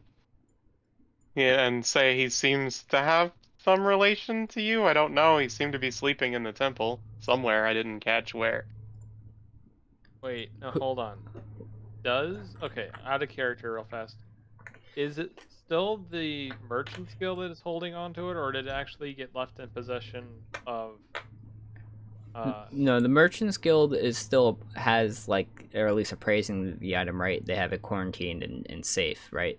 But yeah, Hunter's character was sticking around Ez to is watch sticking it. up to watch it. And do you tell him Yeah. that? Is that Yeah, who you're subscribing? Oh, Yeah. no. Ezranoth? Is his name Ezranoth? Is his name Ezranoth? I don't Yes, it remember. is. Ez. Okay, yes. Yes, I say yes. Oh, the tower is in great danger. I have a very confused look on my face. A dragon confused look. Whatever the fuck that looks like. Ezranoth was my old champion. The reason why he's no longer a champion is because I sent him on a conquest with his brother to, we had colored dragons here on our realm as well. I sent him to go battle them, right? But never to extinction. We don't hunt like this, right? Wars are to be fought, sure, but never to the point of just utter annihilation. Him and his brother took it too far. They killed every single dragonkin, which is going to have repercussions now on your world, because that means that if they don't come here and they're no longer abiding in our realm, they'll be born again in yours. Moradin demanded I handed out punishment for my champion, and I'm still paying the cost for that. So for his brother, the Raven Goddess has her, and for him, I banished him.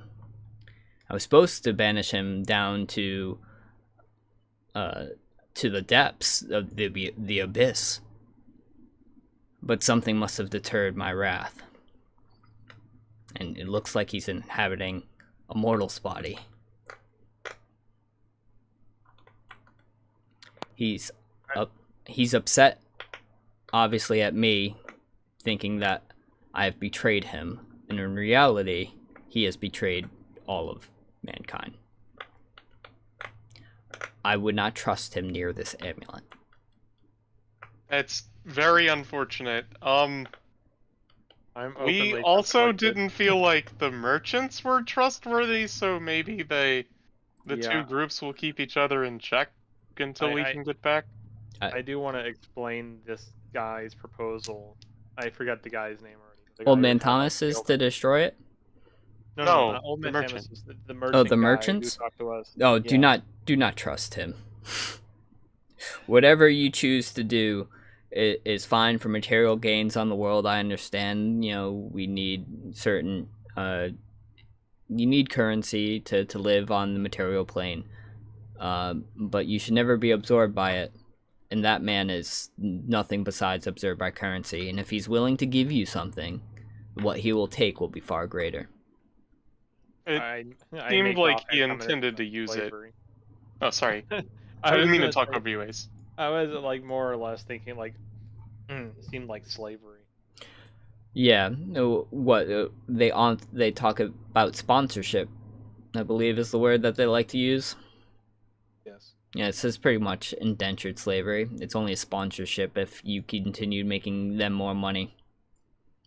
But I think there's more to it than just that. I'm wondering if Zahir has a crazy enough human to take as his own champion, and if maybe Perivale or one of his accomplices is taking up that mantle, which would be the destruction of the world Is as we know it. okay to fell these champions. Yeah, if you were to find out a true champion of Zahir, I would want you in all of your power to destroy that man or woman. I actually pull out my shield and I do the bow again behind it, and I'm like, "Your will shall be done." I go back down to the kowtowing position. Yeah, and at this point he bows back and he says, "Now, in terms of how to deal with Ez, I really think you should hurry back. I have no idea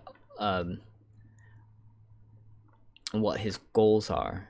I don't know again how he even survived my banishment. But that human body that he's in now, that soul has been forced out. So that's his body.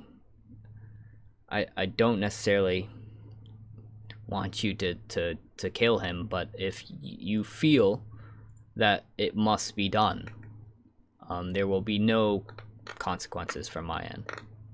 Use your best judgment. But what should we do with the amulet? The amulet should be destroyed. I also believe that the college academy that you guys have to meet your other members with, they have suggested banishment. There's great magic that can be banished. This comes with the cost of that the person that banished the item knows how to retrieve the item. Destruction would be preferable. The problem with destruction is that is not an item that can be truly destroyed. So once destroyed, will be remade again. Do we But not that cleanse it? no, I would have to cleanse it myself. And you don't want it near the temple. Yes, it's potentially too risky. The fact that you guys even made it out of the tower alive without touching that thing is a blessing in its own. Bernard gets a disappointed look on his face as he recalls not having participated in actually getting it. But he doesn't say anything.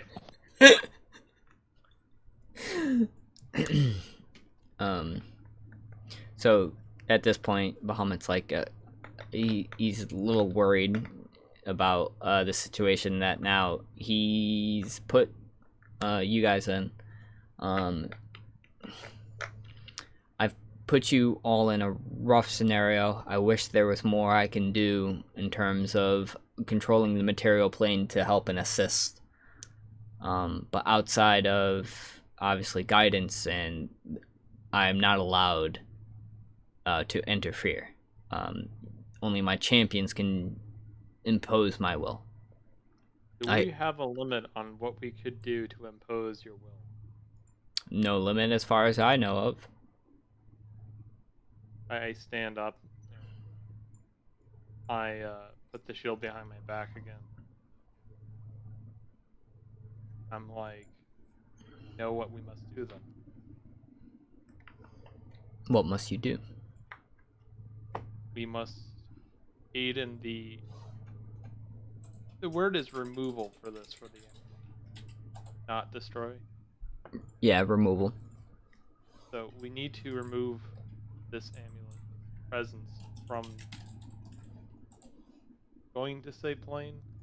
Like this, like my character's confused about the material plane. Yeah. So the plane that you guys are on is the material. No, plane. I mean like a character. My character's not grasping planes very Gotcha. well. Even though he's already transversed 4 of them at this point.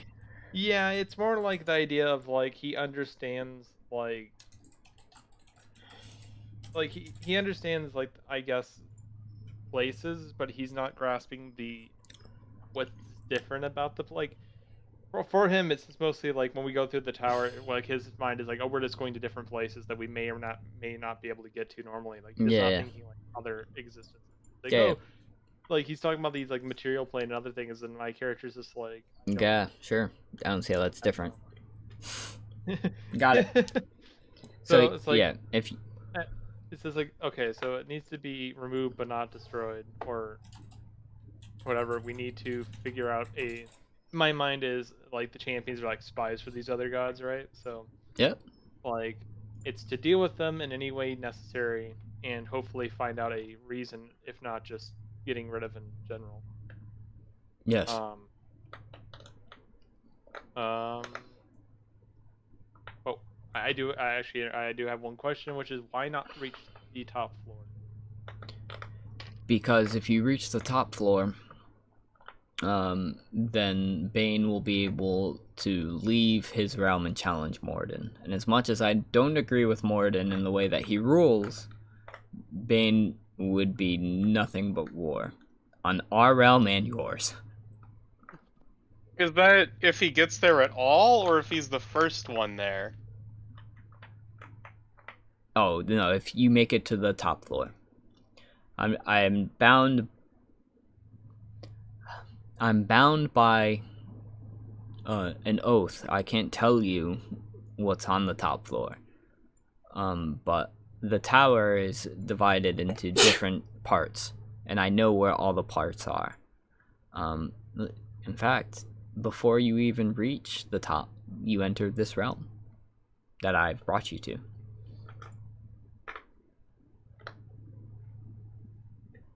I look around. You know, what's funny is, as you look around, everything was white, right? Like this bright white with no detail. But as you look around, he lets it drop. And as he lets it a little bit drop, what you see is this expanse of, like, plains, like, all around. Like, beautiful roaring plains, almost a sun that's there. And there's this warmth, even for you, who's used to heat, just feels glowing and radiant. And then he stops it, like, in terms of everything's back to white.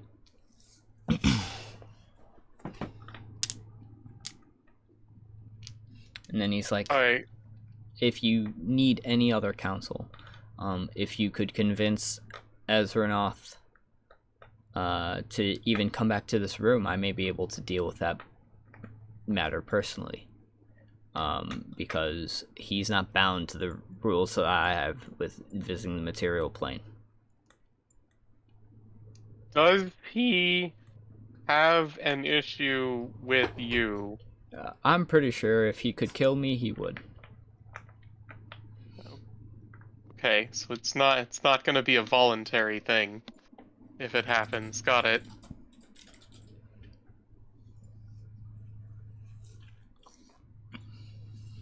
At this point, he looks ready to send you back, like he's very But, is there anything else you guys need? Suppose not. Is Come back if we there have any more info. anything we need to be... I don't think how to word this. Well, it's a two-part question, I guess. One, is it good for people to know that we are chosen by you or heavily touched by you? Yeah. Yes and Like no. It has benefits, and like everything else, it also paints a target on your back. Is there anything that we should have to protect us from these other champions? Now, as far as that, what you're using now with the shield and my image, if you were to bring me items that are magical in nature, I can imbue any magic that you were to bring to me onto this shield. This is something that I could provide to you. Another thing I can provide to you is a safe place to train and get stronger. But I am limited in how much I can assist in directly.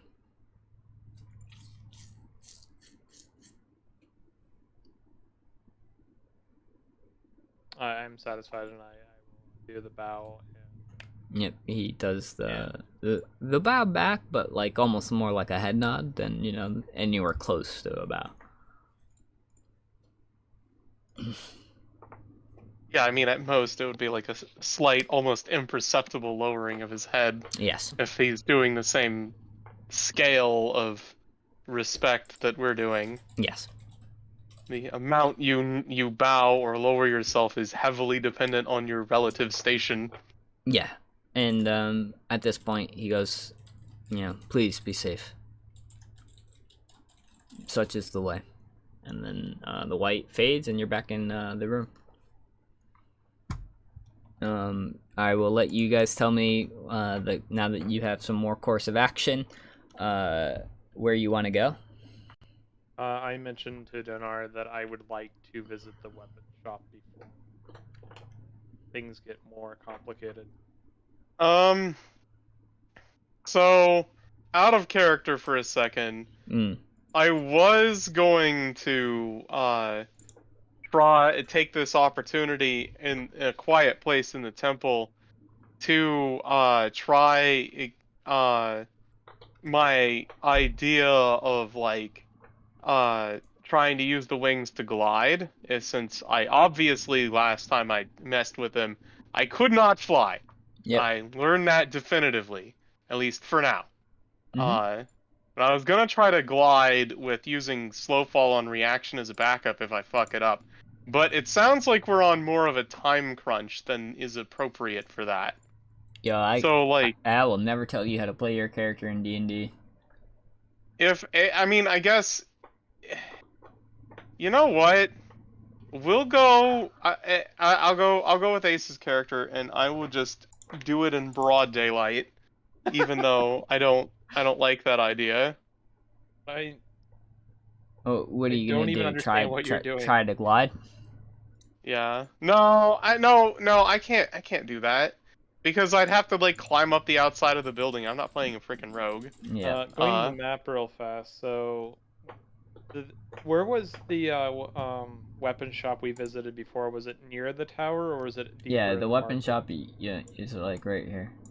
Yeah, I would like to stop by there before we head back to the tower. Like the entrance. Okay, I might be really confused. Just to give you a reminder too, you told Kay and Emika that you'd meet them at the college. Yeah, we would have to have done this, then this, then this, then this. Hold on, so we're here, so we'd actually probably do something like travel down this way. No, we're not going to the tower. No, I'm saying to get there. Oh, to bypass them, so they don't notice us going for weapons. Yeah, it'd be something like... Well, I don't know exactly where the temple is, but it'd be like this path. So, I also want to give you guys a heads up. This is in the tower. Yeah. We can't dick around. This isn't so much that as much as I want to pick up a weapon just in case things get worse. I gotcha. All right. Well, I will let you do that. However, I need to give Ez time to do stuff now. Yep. All right, and then Right. if you want to stop at the weapon shop, we definitely can do that before doing the big one. But we don't.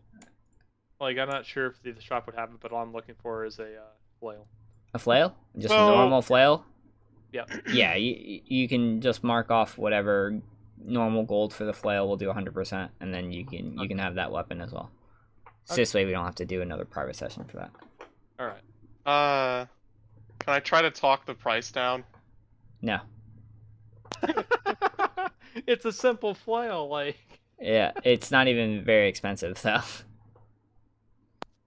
And if you go to Diagon, there is no haggle at Diagon. This is what my items like. If you go to somewhere else, sure you can, whatever. But that master craftsman, he says, no, my stuff's worth this price, and you will pay this price. I was gonna say, like, when it comes to everyone who's here, like, he's the one person who's just like, I already marked it lowest because I sell so much of this. Like, you're not gonna get a better price. Yeah. Yep. So, yeah. Okay. So you could just Thank you. mark that, and we can go ahead. Sweet. All right, let's go. All right. Last but not least, Hunter, you there? Nope, he's gone forever. No, I'm here. All right, sweet. General chat. All right. Oh, All right, man. Okay. So they've left. Wait, so what happened? They left. Your party left you alone with the, in the tower. And I gotta roll an encounter real quick, see if it happens or not. Nope. We're live. You're live, right? Yeah, I'm live. Hold on. My girlfriend wants to get a link real quick. Go ahead and put your make sure we're live. Yeah.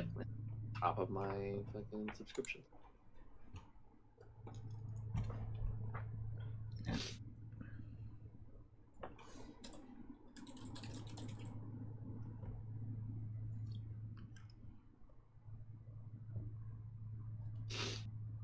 Alright, cool.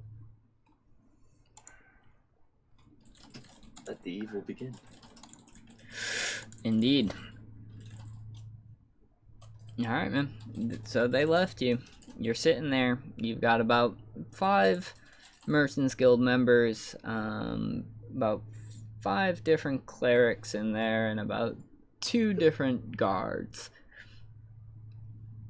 And this item of Talisman of Ultimate Evil is being levitated in between those 3 or 4 different Merchants Guild people who are appraising it and now waiting for pretty much someone to bring a box so they can seal it. Okay.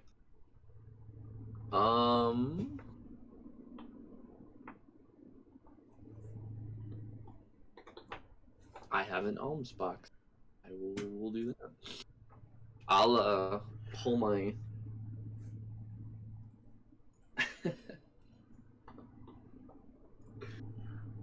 she's gonna laugh her ass off for hours now. Alright, I will pull my alms box out of my bag, and I will offer it up for them to place it in there for temporary keeping. Okay.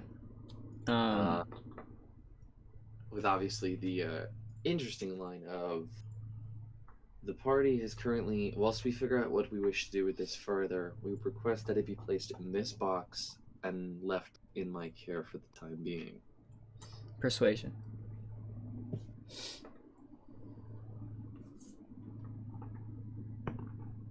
There it is. God fucking damn it! What the fuck today? What's your roll? I haven't looked yet. It was a fucking 6. It literally was like on the 16, and then it's like, 3. Oh man.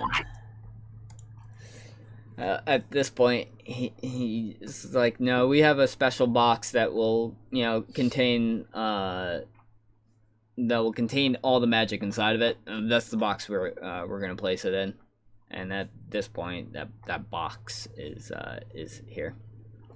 Or someone else is bringing in the box, walking towards here. He's about 30 feet away. Okay.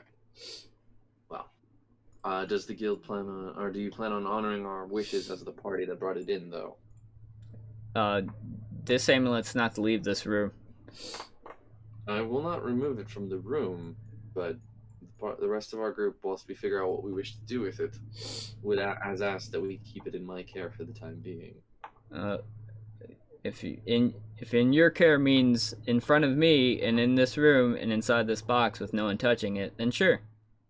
I have no qualms with it remaining within the room or within eyesight. Just, I would prefer that it be, I myself be present for its containment. Yeah, you could be around.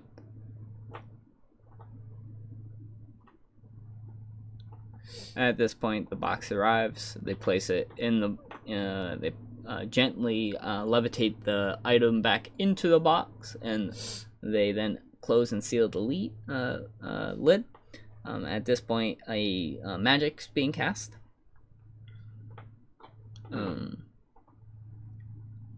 And then you see the box lid go blue. And then it's normal mahogany after that. There's not like a lot I can do here. Yeah, this one's a tough one. It's, this item is set off DEFCON like 6. Yeah, this is very obviously something that I need to get my hands on, because this will be useful for me going forward, and I wish I knew what it was before we brought it back. Yeah, so basically how missing sessions worked was that instead of you going to level 2, you went to the base tower. Yeah. So sadly you weren't there until the item, like, as far as your character knows, these people went, you were supposed to go to level 2 with them, they came back, some of them came back unconscious, one of them did, and then everyone else came back beaten to shit, and they had this item that then everyone was started hurrying about. So your character itself, besides everyone freaking out and then hearing that this is the ultimate talisman of evil, like, yeah, you're right, you want this item. Your character wants it. Me knowing that it'll be useful later on. Yes. And knowing exactly what it does, you were there for the explanation. So the thing that I linked you, your character knows that they could use this item, and that this would be beneficial for some sort of payback. Yeah.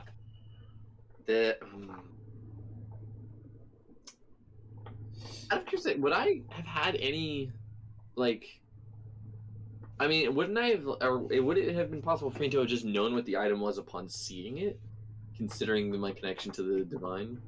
Yeah, you definitely could have. Though this item though wasn't displayed until the Merchants Guild got here. Okay. Yeah, like, this wasn't something where the people came out here and were just like, oh, check this out, and just dumped the sack so you could see it. All the Emiko was very careful in making sure that everyone was aware of the potential risk of this item and alerting the facilities. So instead, if she just kind of went to everybody else who wasn't present, like, oh, look at this item, you probably would have had it. Yeah, that's fair. So I wouldn't have, up until now, have had a moment to even see it. Yeah, you saw it as soon as everybody else saw it. And then as soon as you saw it, you probably knew exactly what it was. Yeah, okay. Because that's a legendary item. If put it in the box, the odds of me getting it out of the box and getting out of here are extremely low. Yes, they're on high orders. And on high alert. Yep. And I doubt if I just picked it up and nothing happened no one, it's not like no one's gonna bat an eye. It's like everyone's gonna immediately go, oh fucking shit, kill him. Yeah, or do something. Yeah, yep. That's a quick way to fucking die. Yep, I will give you, I'll give you some insider information, though. They're not looking to selling this item to the Merchants Guild. Yeah. So that which means that if that's not happening, that box is gonna have to move. Someone's gonna have to do something with that. Yeah, we're gonna have to take it. The idea of putting it in the tower gives me the biggest. Either we put it in the tower, or we keep it and we put it wherever we take up residence. Yeah, and there That gives me 2 opportunities to take it and to use it. I do also want to give you a heads up that I feel is only fair.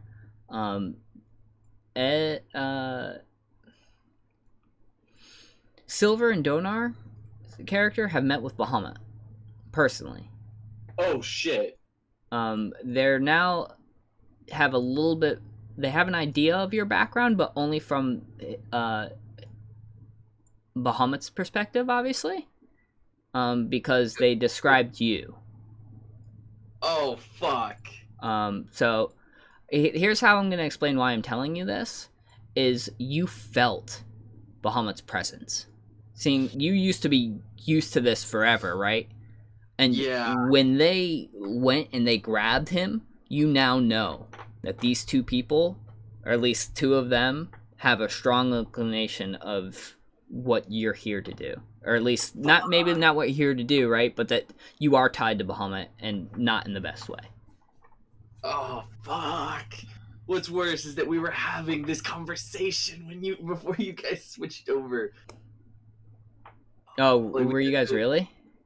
So we were talking about it because I was curious to know like backstory, reasons why they were so connected to Bahamut. Yeah. And obviously they weren't going to tell me anything plot heavy. Nope. But when it went to like Shiny has such a specific goal here, and I'm like, I have a feeling I know what your goal is, and I have a feeling that my goal is the absolute opposite. Yeah. Yep. Which I immediately put is that puts us on exact. That makes us enemies by morality. Yeah, I will say though that I didn't have Bahamut say something like, "Yeah, kill him and purge him on sight."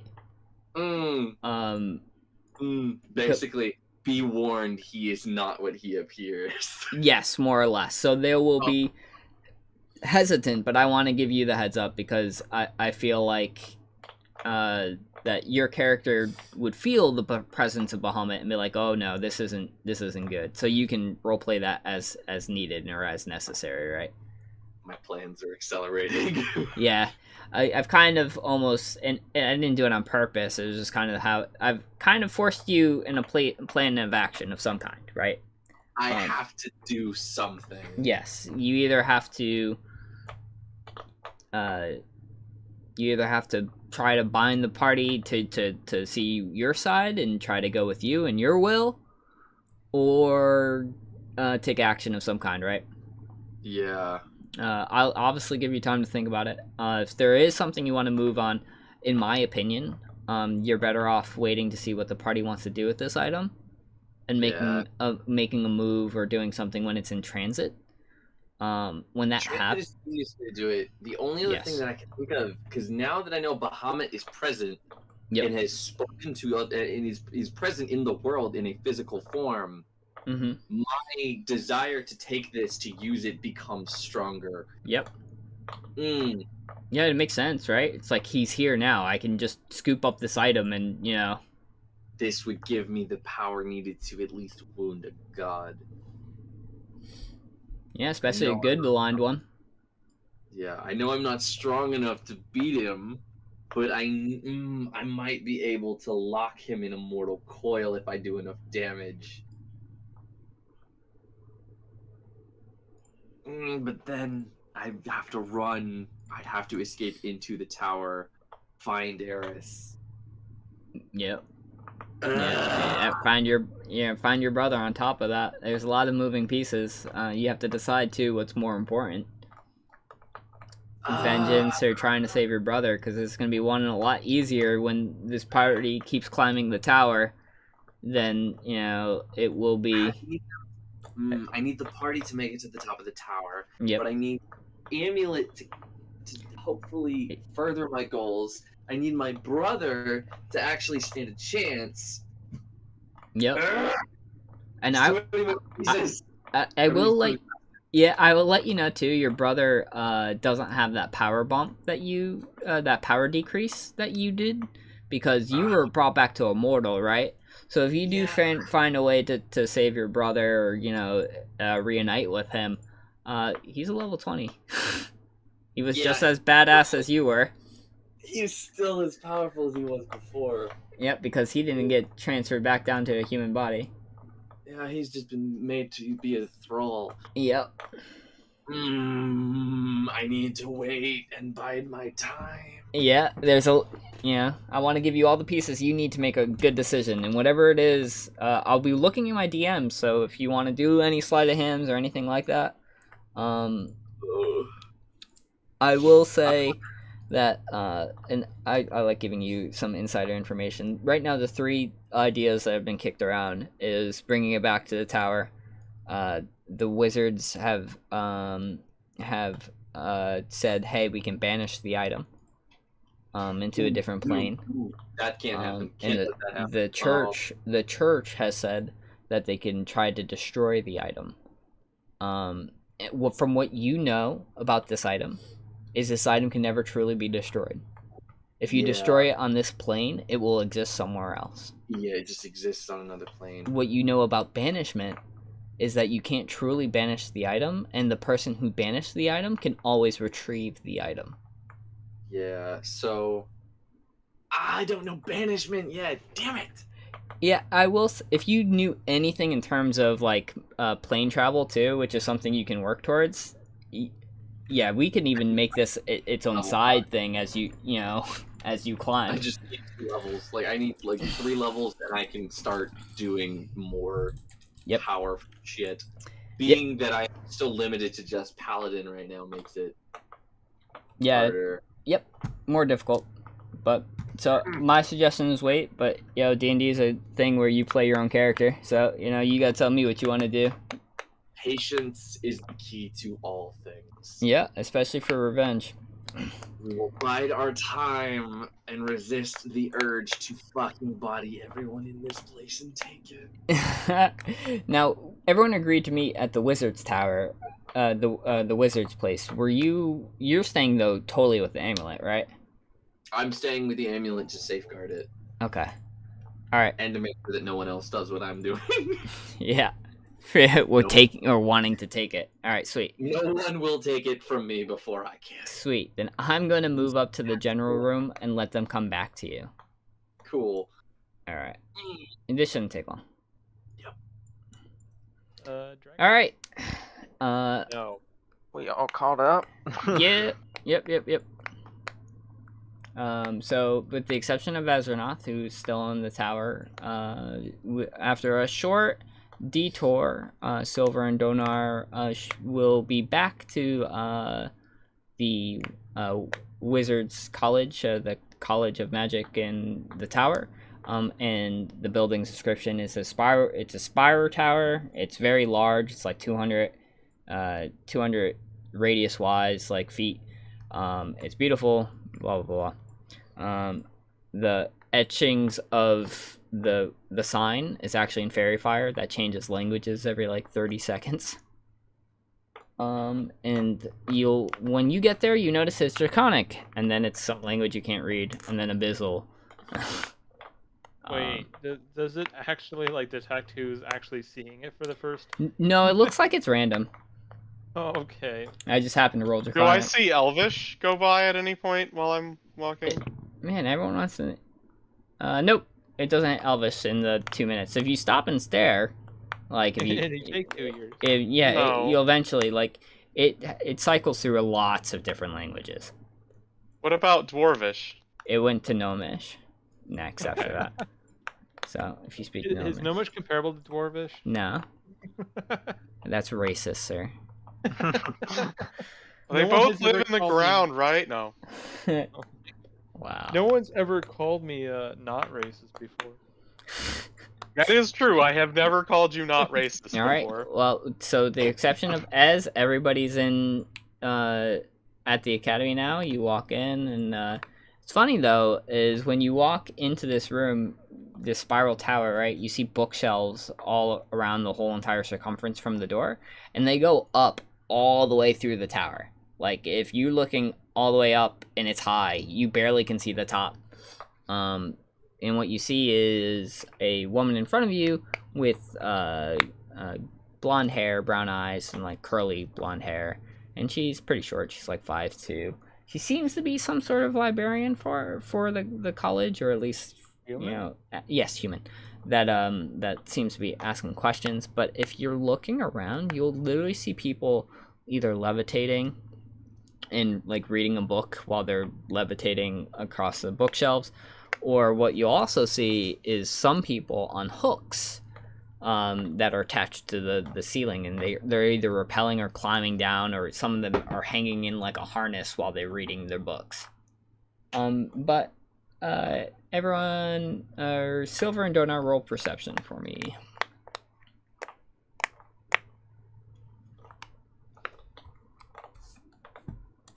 I almost accidentally rolled persuasion, and I was like, wait a second, there's no way my perception bonus is All that right, high. Donar, man, Kay and Emiko, they said they were gonna wait, but they're not here. Silver, you look up, and what you see is this. You can make out the armor of Emiko that she's wearing, and she's like near the top of the tower. That's hanging on a one of those ropes that you see there attached, and Kay is presumably right next to her, but they're very high up. And now you guys can roll per. What's up? How tall is this tower exactly? Oh, it's pretty big. And just They're probably close to, like, I would say about 150 feet up. Oh no, I definitely don't like this. Don't worry, I've got slow fall. Yeah, you go climb up there and deal with it. Okay. In Emiko and Kay, you can roll perception. If you roll higher than a 15, you may have noticed them. I rolled a walking. natural 1. Man, you're still talking to Thevron, and you guys are having a really interesting conversation about magic swords and fire. And your perception Or dice acid. rolls are just like, I'm too absorbed in what I'm thinking and doing. Which is the exact opposite of every other character I've ever played. My druid has a +10 to perception. Even when I roll a natural 1, I get an 11. It's like... So, do I see an obvious way up there? Yeah, if you're looking for that, there's a whole bunch of the same ropes that they're attached to, just hanging by the bookshelves. Is there anyone standing around? Yeah, the human lady with blonde hair is in front of you. I ask her in Draconic if I just like climb the rope or something. She looks at you and just kind of turns her head to the side, almost like a dog. I repeat my question in Elvish. She just kind of turns her head to the other side. Dwarvish. I interrupt from the first time, and I ask the question and comment for. Oh, you want to climb? Oh, sorry, here. And she walks over to the thing. You could just attach this to any part of your clothing, and it's already fastened safely to the top. You won't fall. I hesitantly touch it to my sleeve. It goes flying up. Is that the actual noise it makes? No, it doesn't. Woo. It doesn't actually bring you up. It just allows you to not come falling down to your death. You have to climb. So if you would wish to climb, roll athletics. Sure. You have to roll really badly to mess up, and even if you mess up, this just determines how quickly you do this. Well, I mean, I'm not in any danger regardless. Slow fall is a reaction spell. Yeah, so you're fine. Like, You go up. So does he look like he's doing it easily and safely? Yes, with an 18, it's pretty. He's Then after looking he goes very up well. a few feet, I decide to follow behind them, because I'm skeptical of this. I guess we have to take different ropes because you said it like. Yeah, yes, you should take different ropes. 15, you make it there fine. It's not that tough a climb. It's frightening. It's high. If you have a fear of heights, you can roll at a disadvantage. Okay. Wisdom saving throw. Passes out and falls off. Oh, you look down at one point and you get a little dizzy.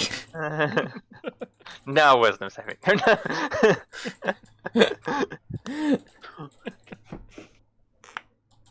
Oh, Wait, how high up are we? 150 feet around. See, the fact that I can still see the floor helps, but it's still the fact that it's like vertical. It's not helping. Interesting. Featherfall only actually lasts for about 60 feet. So Oh, I'd wow. actually have to time it. Does Shoot, it? well, I think it's concentration. yeah, it should be concentration. Oh, no, my bad. It lasts for a lot farther than that. I read duration as 1 round. It's 1 minute. Yeah. Yeah. Which is 6. And I was like, wait, you can only fall 60 feet before it cuts off. Alright. Well, you guys are all together. Now you notice them if you didn't before. And Devrin was in the middle of talking and reading a book at the same time. Stops. Says, oh, and looks at, are these your other guild members? Yeah, these are our companions. I don't know if you'd call us a guild. We don't really have a guild hall. I say hi in Draconic. He says hi back in Draconic. I tap at my foot. You tap at your what? My necklace. Oh, cool. Like, this is not even a full conversation. It's like, this is the god I worship. Yeah, and he just kind of nods.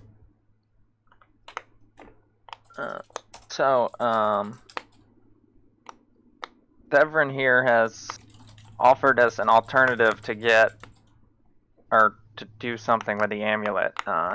He's able to actually banish it to another plane.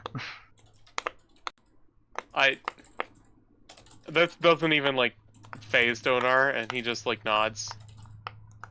It's, like, as if he's not surprised at all.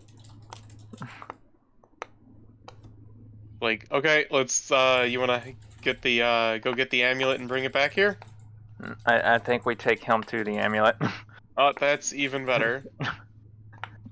Yeah, I can leave immediately.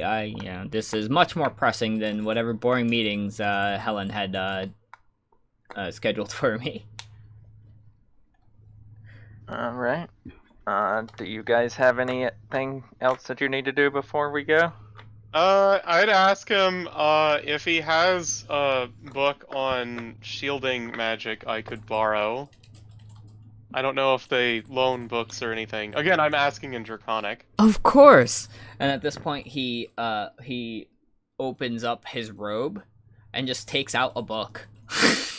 And just hands it to you. Opens it up, what you buying style, and pulls one of the things out. Yeah, exactly. What you buying? It's a book horrified. and gives it to you. I'm actually horrified. Upon closer inspection, you see that his robe is like filled with fucking books. I'm not closely inspecting shit until he closes his robes. He's got clothes on. Is this guy also No, human? I'm just memeing. Nah, he's an elf. Oh. That's interesting.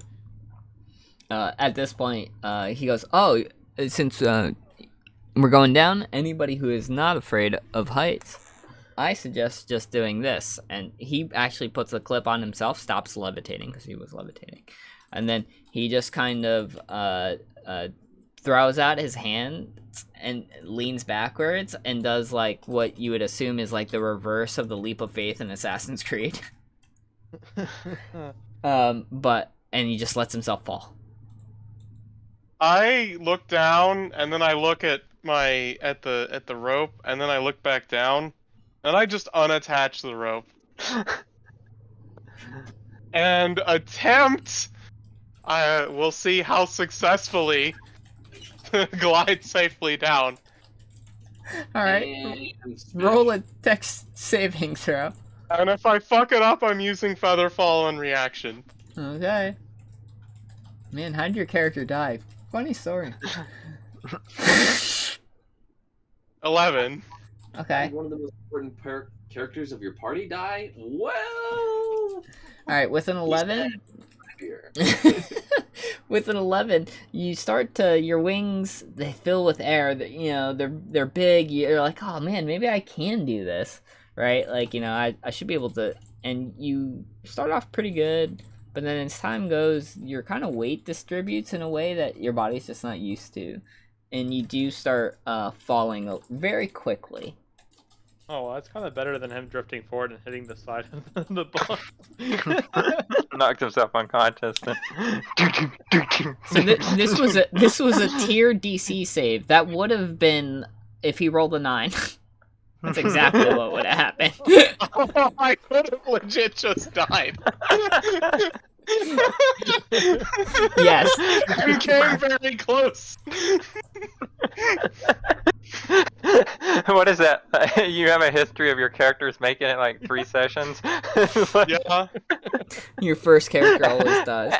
And then die. Oh, you should have seen what happened in our Pathfinder campaign. God. Let's not bring that up. No, this was before you were there, Hunter. Oh. God. It's real bad. So, yep. So luckily, you probably feel like you should still cast Featherfall. By the time it's over, you're going too fast to the ground. Yeah, I like I said, I would use Okay, Featherfall cool. in action if I was unsuccessful. Sweet. Yep. So I don't know. I could click the cast button. Oh, it autofills a slot. Nice. All right. I will say the next time you try to glide, the DC has been lowered. You've done it for the first time with the first. It's now you kind of understand a little bit more of what to actually expect. So it's a little bit easier to obtain, but still hard. All right, everybody else, how you climbing? Character also has this embarrassed look on his face when he lands near you guys. Oh, Devon at this point is almost doing like almost like a slow clap. So however you guys want to descend, if you guys want to just rappel normally, you can give me an athletics check. The DC is impossibly to fail, but you go ahead and try. If you're gonna do the leap of faith thing, that's cool too. I'm too nervous to actually roll down, so I just kind of... Okay, it's 11. So just, all right, no problem. If anyone does fall, I'll use Featherfall on them again and reaction when they get close to the ground. I'll do what Ervin did. I rolled a dex check just to see if I get tangled up. Yeah. I rolled a 17, so probably not. No. So just like, so what you couldn't see from up top is when he goes plummeting by, you pass Kay on the way down, who's just kind of repelling. As your body just comes shoot, it literally stops, but not in a jerk. It's almost like a soft, like a good 6 inches before hitting the ground, and it's just pulls you and you stop. You just stop vertical, and you're able to kind of swing your feet from underneath you. All right. And stand up. And then at this point, Stavron goes, perfect. 10 out of 10. Thank you. And then, how does Silver? Are you gonna climb down, walk down? Do I have Fall to, down. like, do the little, like, reverse fall of faith? Or can I just, like... No, you can I don't rappel know. down. This is almost like, No, I mean, like, if I just, like, let go of the sides and... just let yourself like, fall? lower me? Yeah. Yeah. 100%. I do something like that while I try to cover my eyes. Yeah. So this, you stop very much like Emiko does, except you're like covering your whole entire face. Yeah. And then you stop. You don't feel a jerk. You're just kind of parallel with the ground, and you can put out your feet from underneath you. Okay. That's skeptical. Yeah, and by the way, that's the story of my life. I only make good decisions once I run out of bad ones. That was in reference to my decision making right there. I'm just glad you didn't roll below a 10. I came really damn close. You did. If it 150 wasn't for my feet up. +2 on Dex, I would have fallen 150 feet and died instantly. 15d6. Yeah, that's a lot of d6s. Now, on the other hand, it is conceptually possible that that wouldn't have been the end for my character because this is in a magical college, so someone might have revived me quickly. Who knows? Well, it depends on if it did max damage and killed you straight up. No, you can revive people from being dead. It just depends how. You yeah, have to utterly but- destroy the body mostly. Yeah, Right? arcane. There's no arcane revive spells. They're all divine. Divine. So you Yeah. have Be a cleric. So there would have to be Old a cleric in man the area. Thomas. Yeah, then old man Thomas just appears because he knows when he's needed, like always. It's just like, actually, if I look around, do I see old man Thomas lurking in a Just corner? waiting. Yes. No. Do Donar I have died. to roll perception to see if he's there? He's always there. He's in your heart. Okay. I That know would have he's been there. That would have been a funny story though. We would have been able to tell people. Yeah, Donar died in the tower. No, not that tower. I can still tell people I almost died in the tower. Twice. Two You different know, Twice. towers. shame and like almost like I would do something like seppuku if you died. Like that'd be Oh horrible. man. All right. Well, at this point, because it's almost 10, let's lead everybody back to the tower. I'm gonna roll for an encounter. Oh shoot. Right. Encounter. Yeah. The Let's see. first time? Yeah. Well, the last Someone time was actually the got very journal. Let's see what this encounter is. I expect to actually roll. On the bright side, we've got a level 20 wizard with us. Yeah, this is the perfect time for a combat encounter. I gotta roll a D100. I'm never prepared for that. As long as the combat encounter is not balanced around his level and is instead balanced around our level. We all get murdered immediately. The fight opens with massive explosion magic, insta-killing the entire party except for the level 20 wizard. Turns out there's an ancient red dragon now. I don't know how this happened, guys. Do you have a stat sheet for Thurman? No, so this is gonna be really interesting. Well, if you need one, I can help you with that someday, so you kind of keep him in the same Yeah. line of what I was thinking. I already like him. He speaks Draconic like civilized people. He has a dragon on his shoulder. That was not mentioned, I don't think. No, it wasn't, because it looks like a scarf, and you guys rolled pretty crappy perception. Honestly, I'm surprised Emmy and Kay have ever gotten out of the forest Yeah. when they first met. All right. So upon walking back, you hear somebody being carried off by the guards, and the only thing you hear is the words "Zahir." What are the words? Zahir. Who was Zahir. here again? Oh my god. What? You're literally the worst. I am terrible with names. This is a real problem. I've been practicing martial arts with this group of people for literally months in jiu-jitsu. And I remember the names of like 3 people, and none of them is the actual instructor. He was the boogeyman god. What was that? You cut out. He was the boogeyman god. Kay and yeah. Emiko wouldn't know. Wouldn't know. No, Alright. it's a god of this shit. world. So who's saying this? Is it the guy who's being dragged off? Yes, it's the guy that's being dragged and carried off. I would like to approach the guards and present my holy symbol. Both my shield and my my necklace. Double. He's like, Yeah. so, and this guy is a bigger half orc, and he looks at you and be like, "Yeah, you need to bring this one to the barracks." I would like to ask a quick question. Sure, to go the, ahead. Prisoner. Why do you keep saying that name? Because he's coming. How would you know?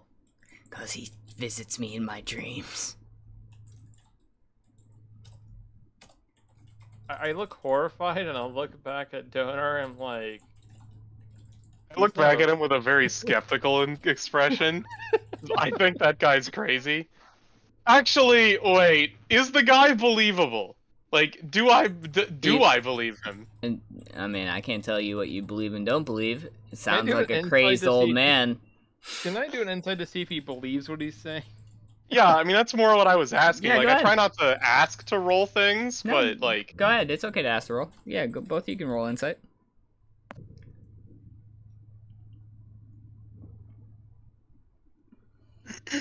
Is 16 good enough? Man, this guy looks like a crazy old man. He believes what he's God. saying, but But he it's definitely hard to looks tell if there's any validity. crazy.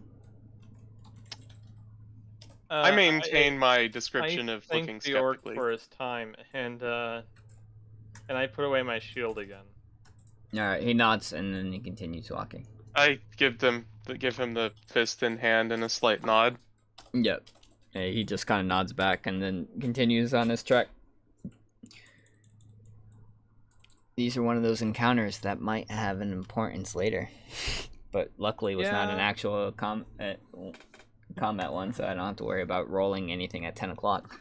Alright. We No, say it's more luckily, but that I'm fight more would be thinking- over pretty quick. There's literally a level 20 wizard right there. Before you Yeah, walk away completely, I do want to retcon one thing. I do have one question for the guard: is why is this guy being taken away? Oh, he started, he's wanted right now for multiple killings. I And- look even okay. My horrified face from earlier is now even worse of a horrified look. Yeah, and now that you've said that, you could tell that the robe that's on the other side is covered in blood, and you're assuming is not his. I will ask one final question to the guard, and that is he going to be put to the executioner? Yes. I again put away my shield, and I bow. I do such as the way. Yeah. And he kind of gives you a head nod, and he continues on his trek. My character was about to execute him right there, to be honest, but Yeah, you're good to go ahead. I'm not going to do that in front of a guard when they say they're going to do it. Like, if the guard was like, oh, he's wanted for multiple killings, but don't worry, he's just going to be put away for a while. And be like, I'm going to have to interfere with that. He's coming to the corner to think about what he's done. He's in The entire timeout. party gets arrested. Oh, sorry, I forgot to mention something. This guy's legs were broken, presumably by the orc. Oh, never mind. There's just less paperwork the orc has to do, I guess. You could tell that the That's my new person weapon. I have to- you could tell that when he was caught, this man was not kind. Yeah, I mean, I pat my new flail on the side of my hip, and I'm just like, not yet. I pat him lightly on the shoulder. You'll get to use that one day. In Draconic. All right, so you guys make it back to the tower, and Claire is there to greet you, and of course usher you to where the room that the amulet is being kept in. Right now is what you see is as is in the room. So are the merchants guild in the blue robes. It's now a box is in front of them, and that is everything. You assume that the amulet's in the box. So wait, where? How are things positioned? So it's the merchant, and it's as. So the merchants And are it's a box. facing you, right? The merchants are not facing you. Sorry, they're the first things you see.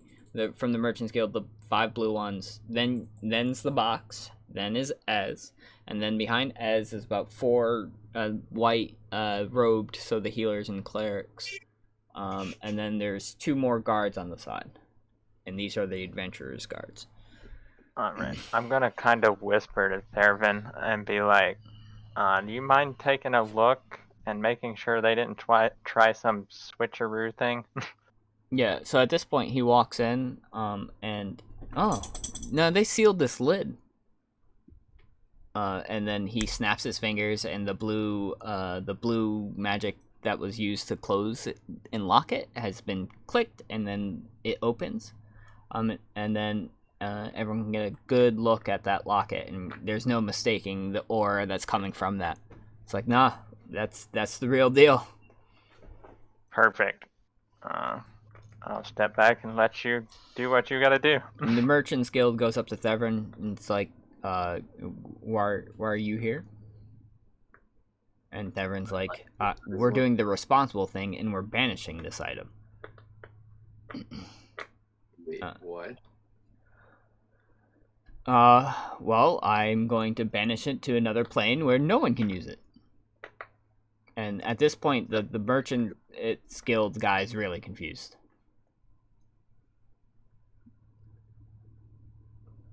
So, I would like to interrupt the Merchant Guild while he looks confused and be like, we're doing you a great favor. Oh, I mean, banishment is never out of the question. He whispers something to one of his colleagues who runs out and says, I'm only taxed with making sure that this item doesn't leave here. So, and as I believe you wanted to ask Bevan something or say something. What is the point of banishing it? It's to make sure that no one can use the item unless I try to get it back again, which I wouldn't plan on doing.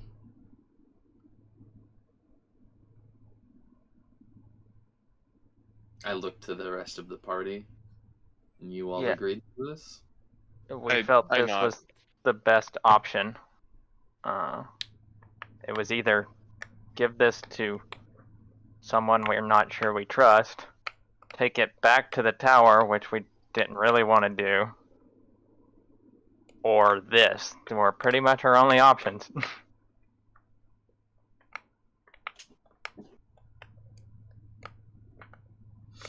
Devon says, excuse me then, I need to start the ritual. I stand in the way. I wouldn't. Stand out of the way. I don't agree with this plan. Where is the object now? The object now is right It's in still between Thevron and Ez, Is it like in on the a box, counter? open. It's on the floor in On a the box, and the box is now open because Thevron opened it to yeah. check the content. Right, and if you don't agree with this plan, then what's the alternative? I just don't believe that banishing it is a good idea. This what is an would you item do? of extreme power, something that cannot be easily removed from this world.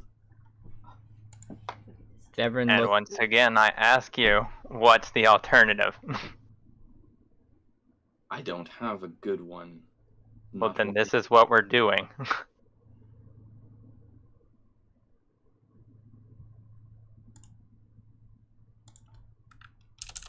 Alright, at this point Thevron's like, he's already kind of like started, prepping for the ritual. I take out my shield to keep between me and the curse. I once again hide in quotation marks behind Silver when he pulls his shield out. Like, doing my best to hide behind him, but I'm much larger than him, so it's probably rather comedic. You and your hiding. I know the two. I'll kind of look towards the two, Silver and Donor. I know you two spoke to him. Just side eye. Give you a really confused expression. And I know that that means you know who I am. Again, another side eye. Just beady side eye. If you know who I am, then you know why I'm here. And I can't allow this item to be lost. It holds too much value for what is to come. I mean, you don't have to be here watching it. No. But if it's gone, then only something else will take its place, and I'll have to hunt that down next. We're arguing Draconic, right? Yup. Okay. So no one around us knows what we're arguing about, except for the wizard. Yeah, Thevron does. So does Kay. Okay. Draconic? You don't know Draconic? Sorry, I forgot. No, Kay knew Dwarvish. Yep. That was... Dwarvish, Infernal, Common. Yeah, if you guys want to move in a private room. I mean, we can. I'm just kidding. Stay here, and if you don't know Draconic, pretend you hear nothing. Yeah, because... Will do. Dissociating. Gotcha. And now. You're not taking that amulet. And what are you going to do if I attempt to? Neither of you are strong enough to stop me. I glanced. Sorry, what'd you say? I'm just watching this, and as he says that, and like my other hand is already on my hip on the new flail that I want to use. You just see us like getting ready to actually fight him. I guess everyone else sees us getting ready to fight potentially. I am more or less here to prevent him from touching it, not so much anything else. Like I really don't care if he has to use this or not. I don't really care. We're getting rid of the object. Like I'm not speaking because I don't care. He's just. I mean, you two are arguing about force, and I'm over here just like I want to use my new mate or my new. All right, so everything and now looks up, and Thevron has started chanting. I draw my sword and I put it to his throat. I attack. I literally shove my shield in between this action. No, I attack. Just straight up draw my blade. Yeah, I'm in this fight too. I had really hoped to not do this yet. Upon you after I'm trying to push your blade away from him so that way you're not actually touching him. Once I clear that, I will take out my blade. Really. I'll let him knock my blade away, and I'll whip around and I'll go for the amulet. All right. Well, I mean, I'm already taking strikes, so. Yeah. All right. Well, this is how it's gonna work then. I need you all to roll initiative. All right, 15. What's happening? How do I have initiative? You took a bad time to take a sabbatical. I have advantage on initiative rolls, and yet I still can't roll with a shit. What the fuck? I said I was gonna dissociate. Yeah, bring me back to this earth somehow. Well, you heard Draconic, then you heard increasingly angry Draconic. Hunter drew a weapon and attacked. Did you hear it clang from a shield and a blade? I my blade to the wizard's throat. You heard it clang of my shield hitting his blade away. You heard probably Imiko unsheathing the blade and... Oh shit. I think canonically Kay's just staring at the amulet. Is the amulet out in the open, by the way? Yeah, it's on the floor. Alright, so... Okay, cool. Then he dissociated by looking at the amulet. Okay, cool. Just trauma, just memories of trauma. Trauma. The thing almost killed me. Alright, I have to roll down. What do we think a level 20 wizard's initiative's at? Dude, I don't care. I don't want to know. His dex is probably only like a 12, so... +1? Alright, so 19. Yeah.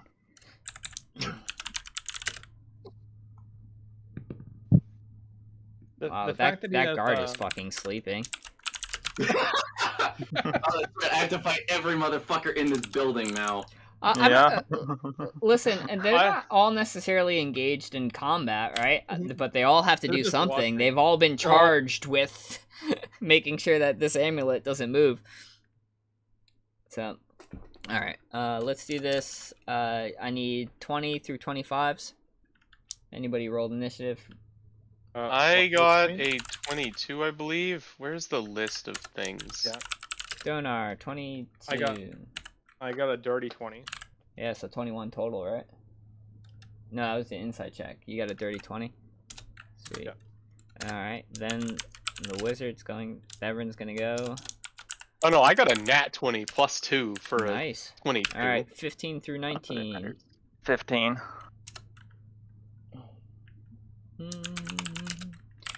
Alright, Donor, Silver, Tavern, Emiko.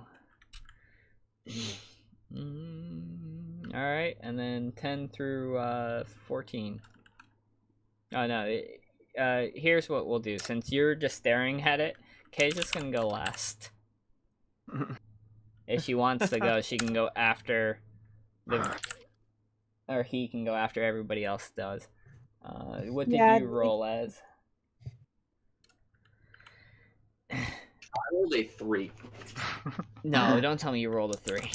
Yeah. Unless you want to let me re-roll it one more time. Even with advantage, I rolled a 3 and a 2. I also rolled a 3, if that makes you feel any better. Oh, you already had your advantage, man. Yeah.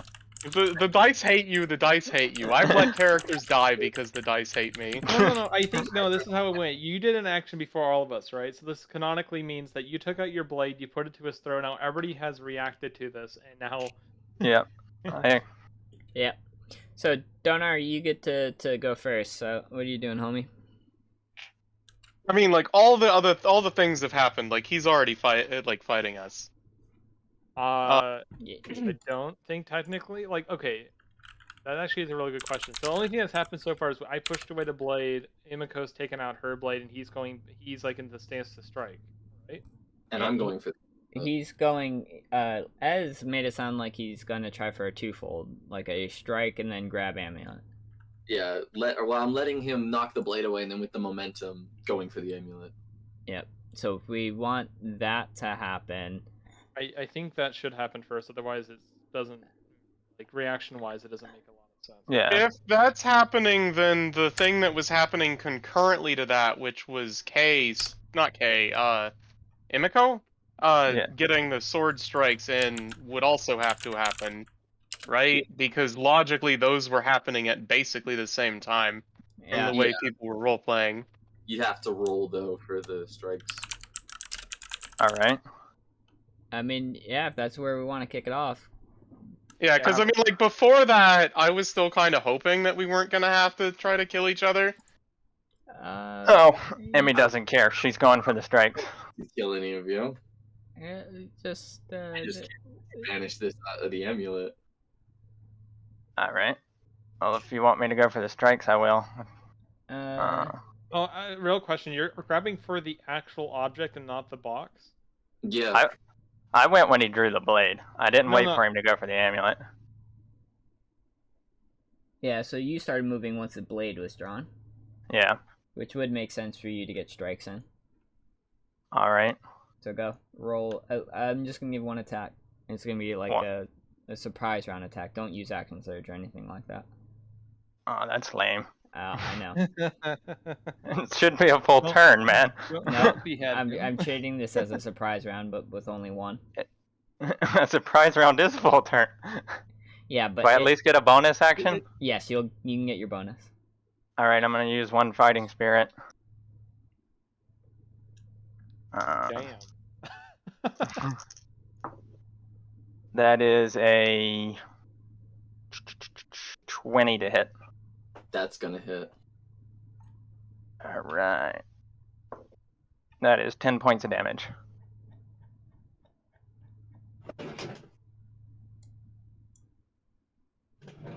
Alright. That'll be it then. Then it's me, right? Yep. I think it would... Yep. My goal is not necessarily to kill him, but to keep him from getting the amulet. So I'm gonna create bonfire right on top of the amulet. That's a terrible idea.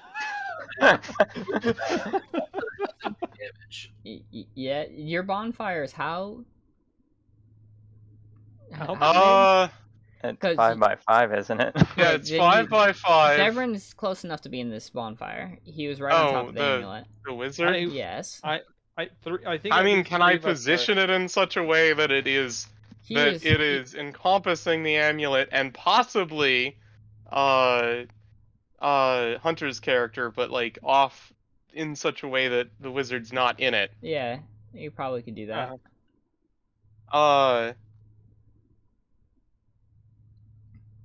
Yeah. Okay. So that I'm gonna set that bonfire. Yeah.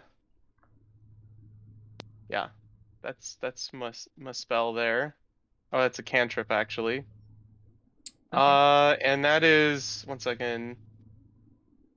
Oh, that is one action. Oh darn, I don't know my stuff enough to know if I have a bonus action. 1 second. I haven't been in enough fights with this character. Nope. Okay, so that's my thing. All right, Silver, it's your turn. But oh wait, no, I will also call out to the guards that he's trying to take the amulet. All right. So it's my turn. Yep. As a bonus action, I will shift, Okay.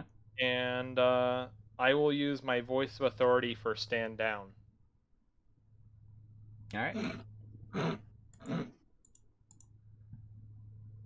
Which is DC 15. I imagine you're using MS. Yes. All right. Roll against his spell save. What is the It's simply to stand down. No, Yeah, what's the what's 15? the saving throw though? Yeah. I think it's the same as Wisdom 15. Wisdom. So you wisdom? have to beat a 15. Not the highest. What the fuck is with me, guys? Well, is there anything else now that you've issued your command? Is there anything else you need to do? I mean, technically, it's technically charmed. Yep. You got Yeah. any? So. Mhm. So if I mean, as long as like you are charmed, then, right?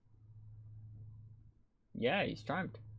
Oh yeah. So I mean, I would make him literally just stand there, and I guess if it were allowed to, I would disarm him. Like this. That would be like, your next action. Or, okay. Okay. Yeah. So I'd literally just make him stop whatever he's doing. Okay. The charm. So, it's Stavron's turn. At this point, you hear Chrono, and then whoop, and that's it. That's all you hear. And then, suddenly, I would say, in that split second, you look, and no one is where they started. Emiko, your blade is somehow back in your sheath. You're closer to where you started, right? Ez is by the guards with his hands bound, and the bonfire is gone, and so is the amulet, and Theverin's just standing in the middle. Yeah, man, I really didn't want to use my time stop today. I wanted to catch up on some reading before the time was done, but... What did you do? I stopped time. Oh, I give him a hand and fist gesture, a deeper bow than a deeper head nod than I would give to most people, and thank him in Draconic. He says, "You're welcome." You know, and then the guards look to have Ez bound, like he's bound, but you know he's probably not longer in your charm spell, just because time's gone by. Yeah. I don't even know if that's a good idea. No, I'm gonna mention to the guards that we want to, or specifically Donor and I want to take him somewhere. If that's allowed. I mean, we were gonna bring him to the barracks. The temple's better. Normally, you don't kill people in the. Oh, this is for something else. I just kind of tapped the shield and just like official matters. Can we accompany you? Yeah. All right, then sure. I looked at the rest of the party and just like, any objections? I can just see your character worming right now. Just in his restraints is like, I don't want to be here. No, what you would actually see is someone with a very low head, a very obvious scowl, and eyes of pure hatred.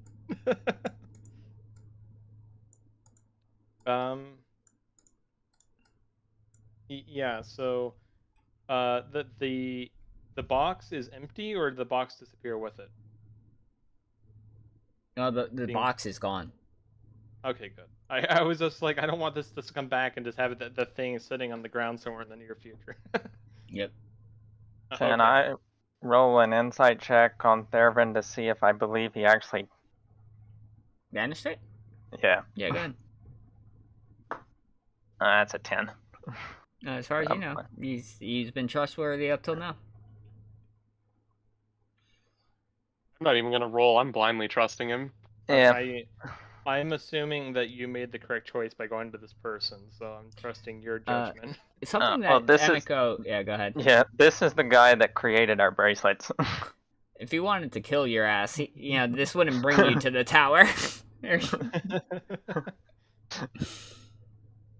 mean, he seems like a good guy from what I've known of him so far. He's civilized enough to speak Draconic, and... That's all it takes. Do you speak Draconic? You must be a good guy. I mean, in this land of, like, backwards barbarians that can't even speak, like, a civilized tongue. Oh, no. Alright, here's how we're gonna wrap this up. We have a 3-way one. We could all go to the Temple of Bahamut starting next session, or we can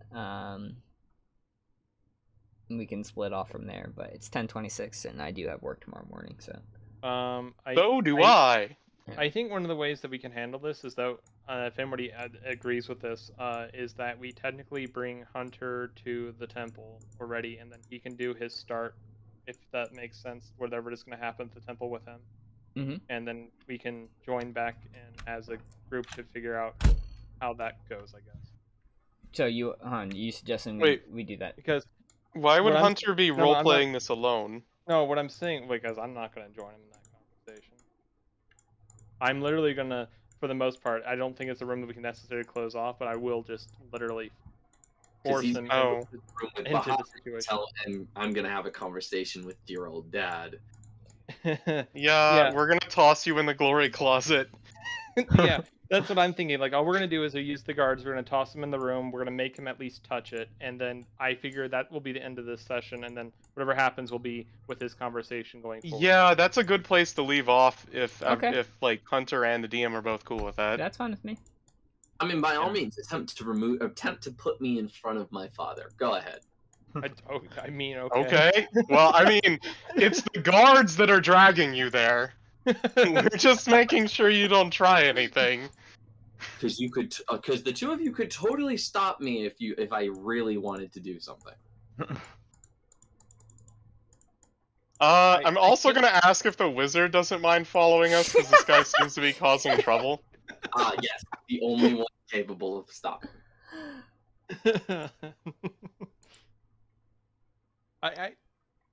Actually, yeah, I'm gonna try to convince the wizard to help us out on this one. That roll a persuasion. And I am going to give myself advantage on this. I'm using my once a day advantage on persuasion. Okay. That 19 was the higher roll. All right. And with 19, he's like, well, if to keep everyone safe, I don't think I'll be needed, but I'll go. I thank him again. All right. So, in restraints, we will walk to the Temple of Bahamut. If anybody wants to do something, or go ahead. Getting out of the door, I punch the first person in the face and take to the sky. You've got restraints on. That doesn't mean that they're restraining my wings. Yeah, but they've got you by when I say you're in restraints, all right, think of like your arms are behind you and pinned in manacles, and someone is grabbing your manacles and making so and pushing you forward. Okay, shoulder check to take off. They You can't. jump kick someone in the face and you use your wings you to can fly away. you can roll a grapple check against the guards because they're both holding you. Am I doing athletics or strength? Athletics is fine. 16. 25. Son of a bitch.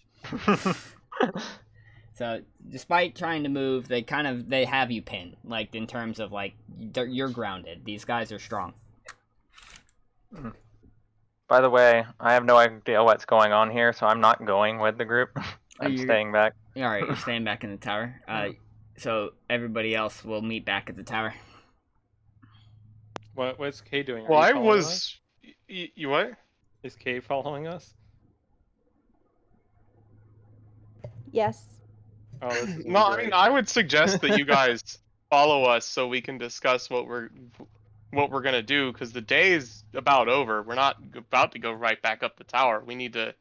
We're gonna spend the night, so we need to talk about what we're gonna do afterwards. But They already have rooms and stuff, though. I thought. Yeah. yeah, but we gotta Yeah. we have to have a place to meet up and a time to meet up. Otherwise, we're just randomly wandering throughout the city, Well, and I'll we be haven't here. planned we that. can deal with that next. I'll be here. We can do that. Yeah, I was gonna say we'll deal with that So, after. Let's go to the church district. We'll touch that. Me and Hunt. Yeah, and then if we get that far, me and Ez will have a one-on-one as Bahamut and as. Mm-hmm. I will ask as we go by to Donar and Silver. Did he tell you what he did? I'm just not gonna answer these questions. I start to open my mouth, and then I look at Silver, not saying anything, and then I close it. I was like you once. And that's all I'm gonna say. Alright. Roll encounter. Oh, Then I have like a very confused look on my face. And I'm actually like, wait, you were a Dragonborn once? Oh no! Oh no! Oh, you're no! gonna some more questions? Cool. No. I was Bahamut's greatest champion. Oh, so you didn't think he was fucking with you when he said that? I wasn't fucking with him. I was asking that as a question. Enough time in confusion. has passed, and we see the Temple of Bahamut, and just on schedule, not even outside. Old Man Thomas is just chilling out front. How did he know? Welcome back. Hey. Welcome back. This one needs some guidance. And you all need guidance. You all need a fucking brain. Is this? Old Man Thomas looks a little closer. It's like, are you the former champion? I kind of stand taller and kind of cock my head to the side.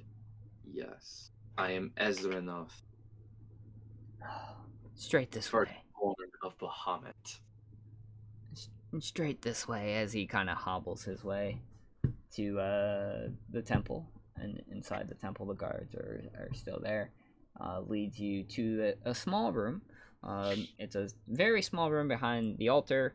And in the middle is a statue of a small little statuette of Bahamut, but there's nothing else in this room. It's plain. White walls, like nothing. And at this point, Old Man Thomas goes to the guards. He just needs to touch the statue. At that point, they kind of forcefully like shove as like his chest touches it. And as soon as your chest touches it, you're still manacles, but the whole entire the place goes white. And you're face to face as Bahamut as you see him. He takes whatever form that you wish for him to take, and that may have changed since of your desires from before. So for me, he takes his truest form now. And from there, we're gonna have a one-on-one session. But for everybody else who was in that room or watching, you see that when that happens, that person is gone. Like they don't exist in that material plane. But Oh, sorry. Go ahead. go ahead. No, ask your question. It was not. It was an out of character question No, go ahead. about like the. I was expecting this to be like. I mean, I guess this isn't the orc guard, because if it was the orc guard, he would have just grabbed him by the hair and just rammed his head into the statue. Probably. Oh no, it would have been disrespectful to the statue, though. My bad. Never mind. No, if that was the orc guard that you passed, he probably would have had broken appendages to help from even trying to run away. And if he had, if he knew that he had wings, he probably would literally like break his shoulder blades or something stupid like that. I mean, my wings are out at all times. So he would then. I just shatter your considered wings. Smash trying to cut his wings off or something, given what but I didn't. So, as in Bahamut, we'll have a one-on-one, probably in a private session, as you let me know when you're free. And then, I mean, we can do it right now if you'd like. I got nothing else to do. This might not take too long, but for everybody else, I am gonna end the video, and we will pick off with where we left off and see what we do from here. This was in no way my intention of how this was, how my identity was going to be revealed. Nope. I had no intention of wanting to fight anybody until much later. Yeah, you kind of forced my hand. I kind of needed that. No, you don't. I did. Nah, you gotta find something else now. Nah. I enjoy 1v1 with Bahamut. Oh, I'll make it out. This ain't the first time I've been face to face with dear old daddy. Everyone who's not religious is watching a literal event that may make them rethink their positions on life. I thought no one else followed.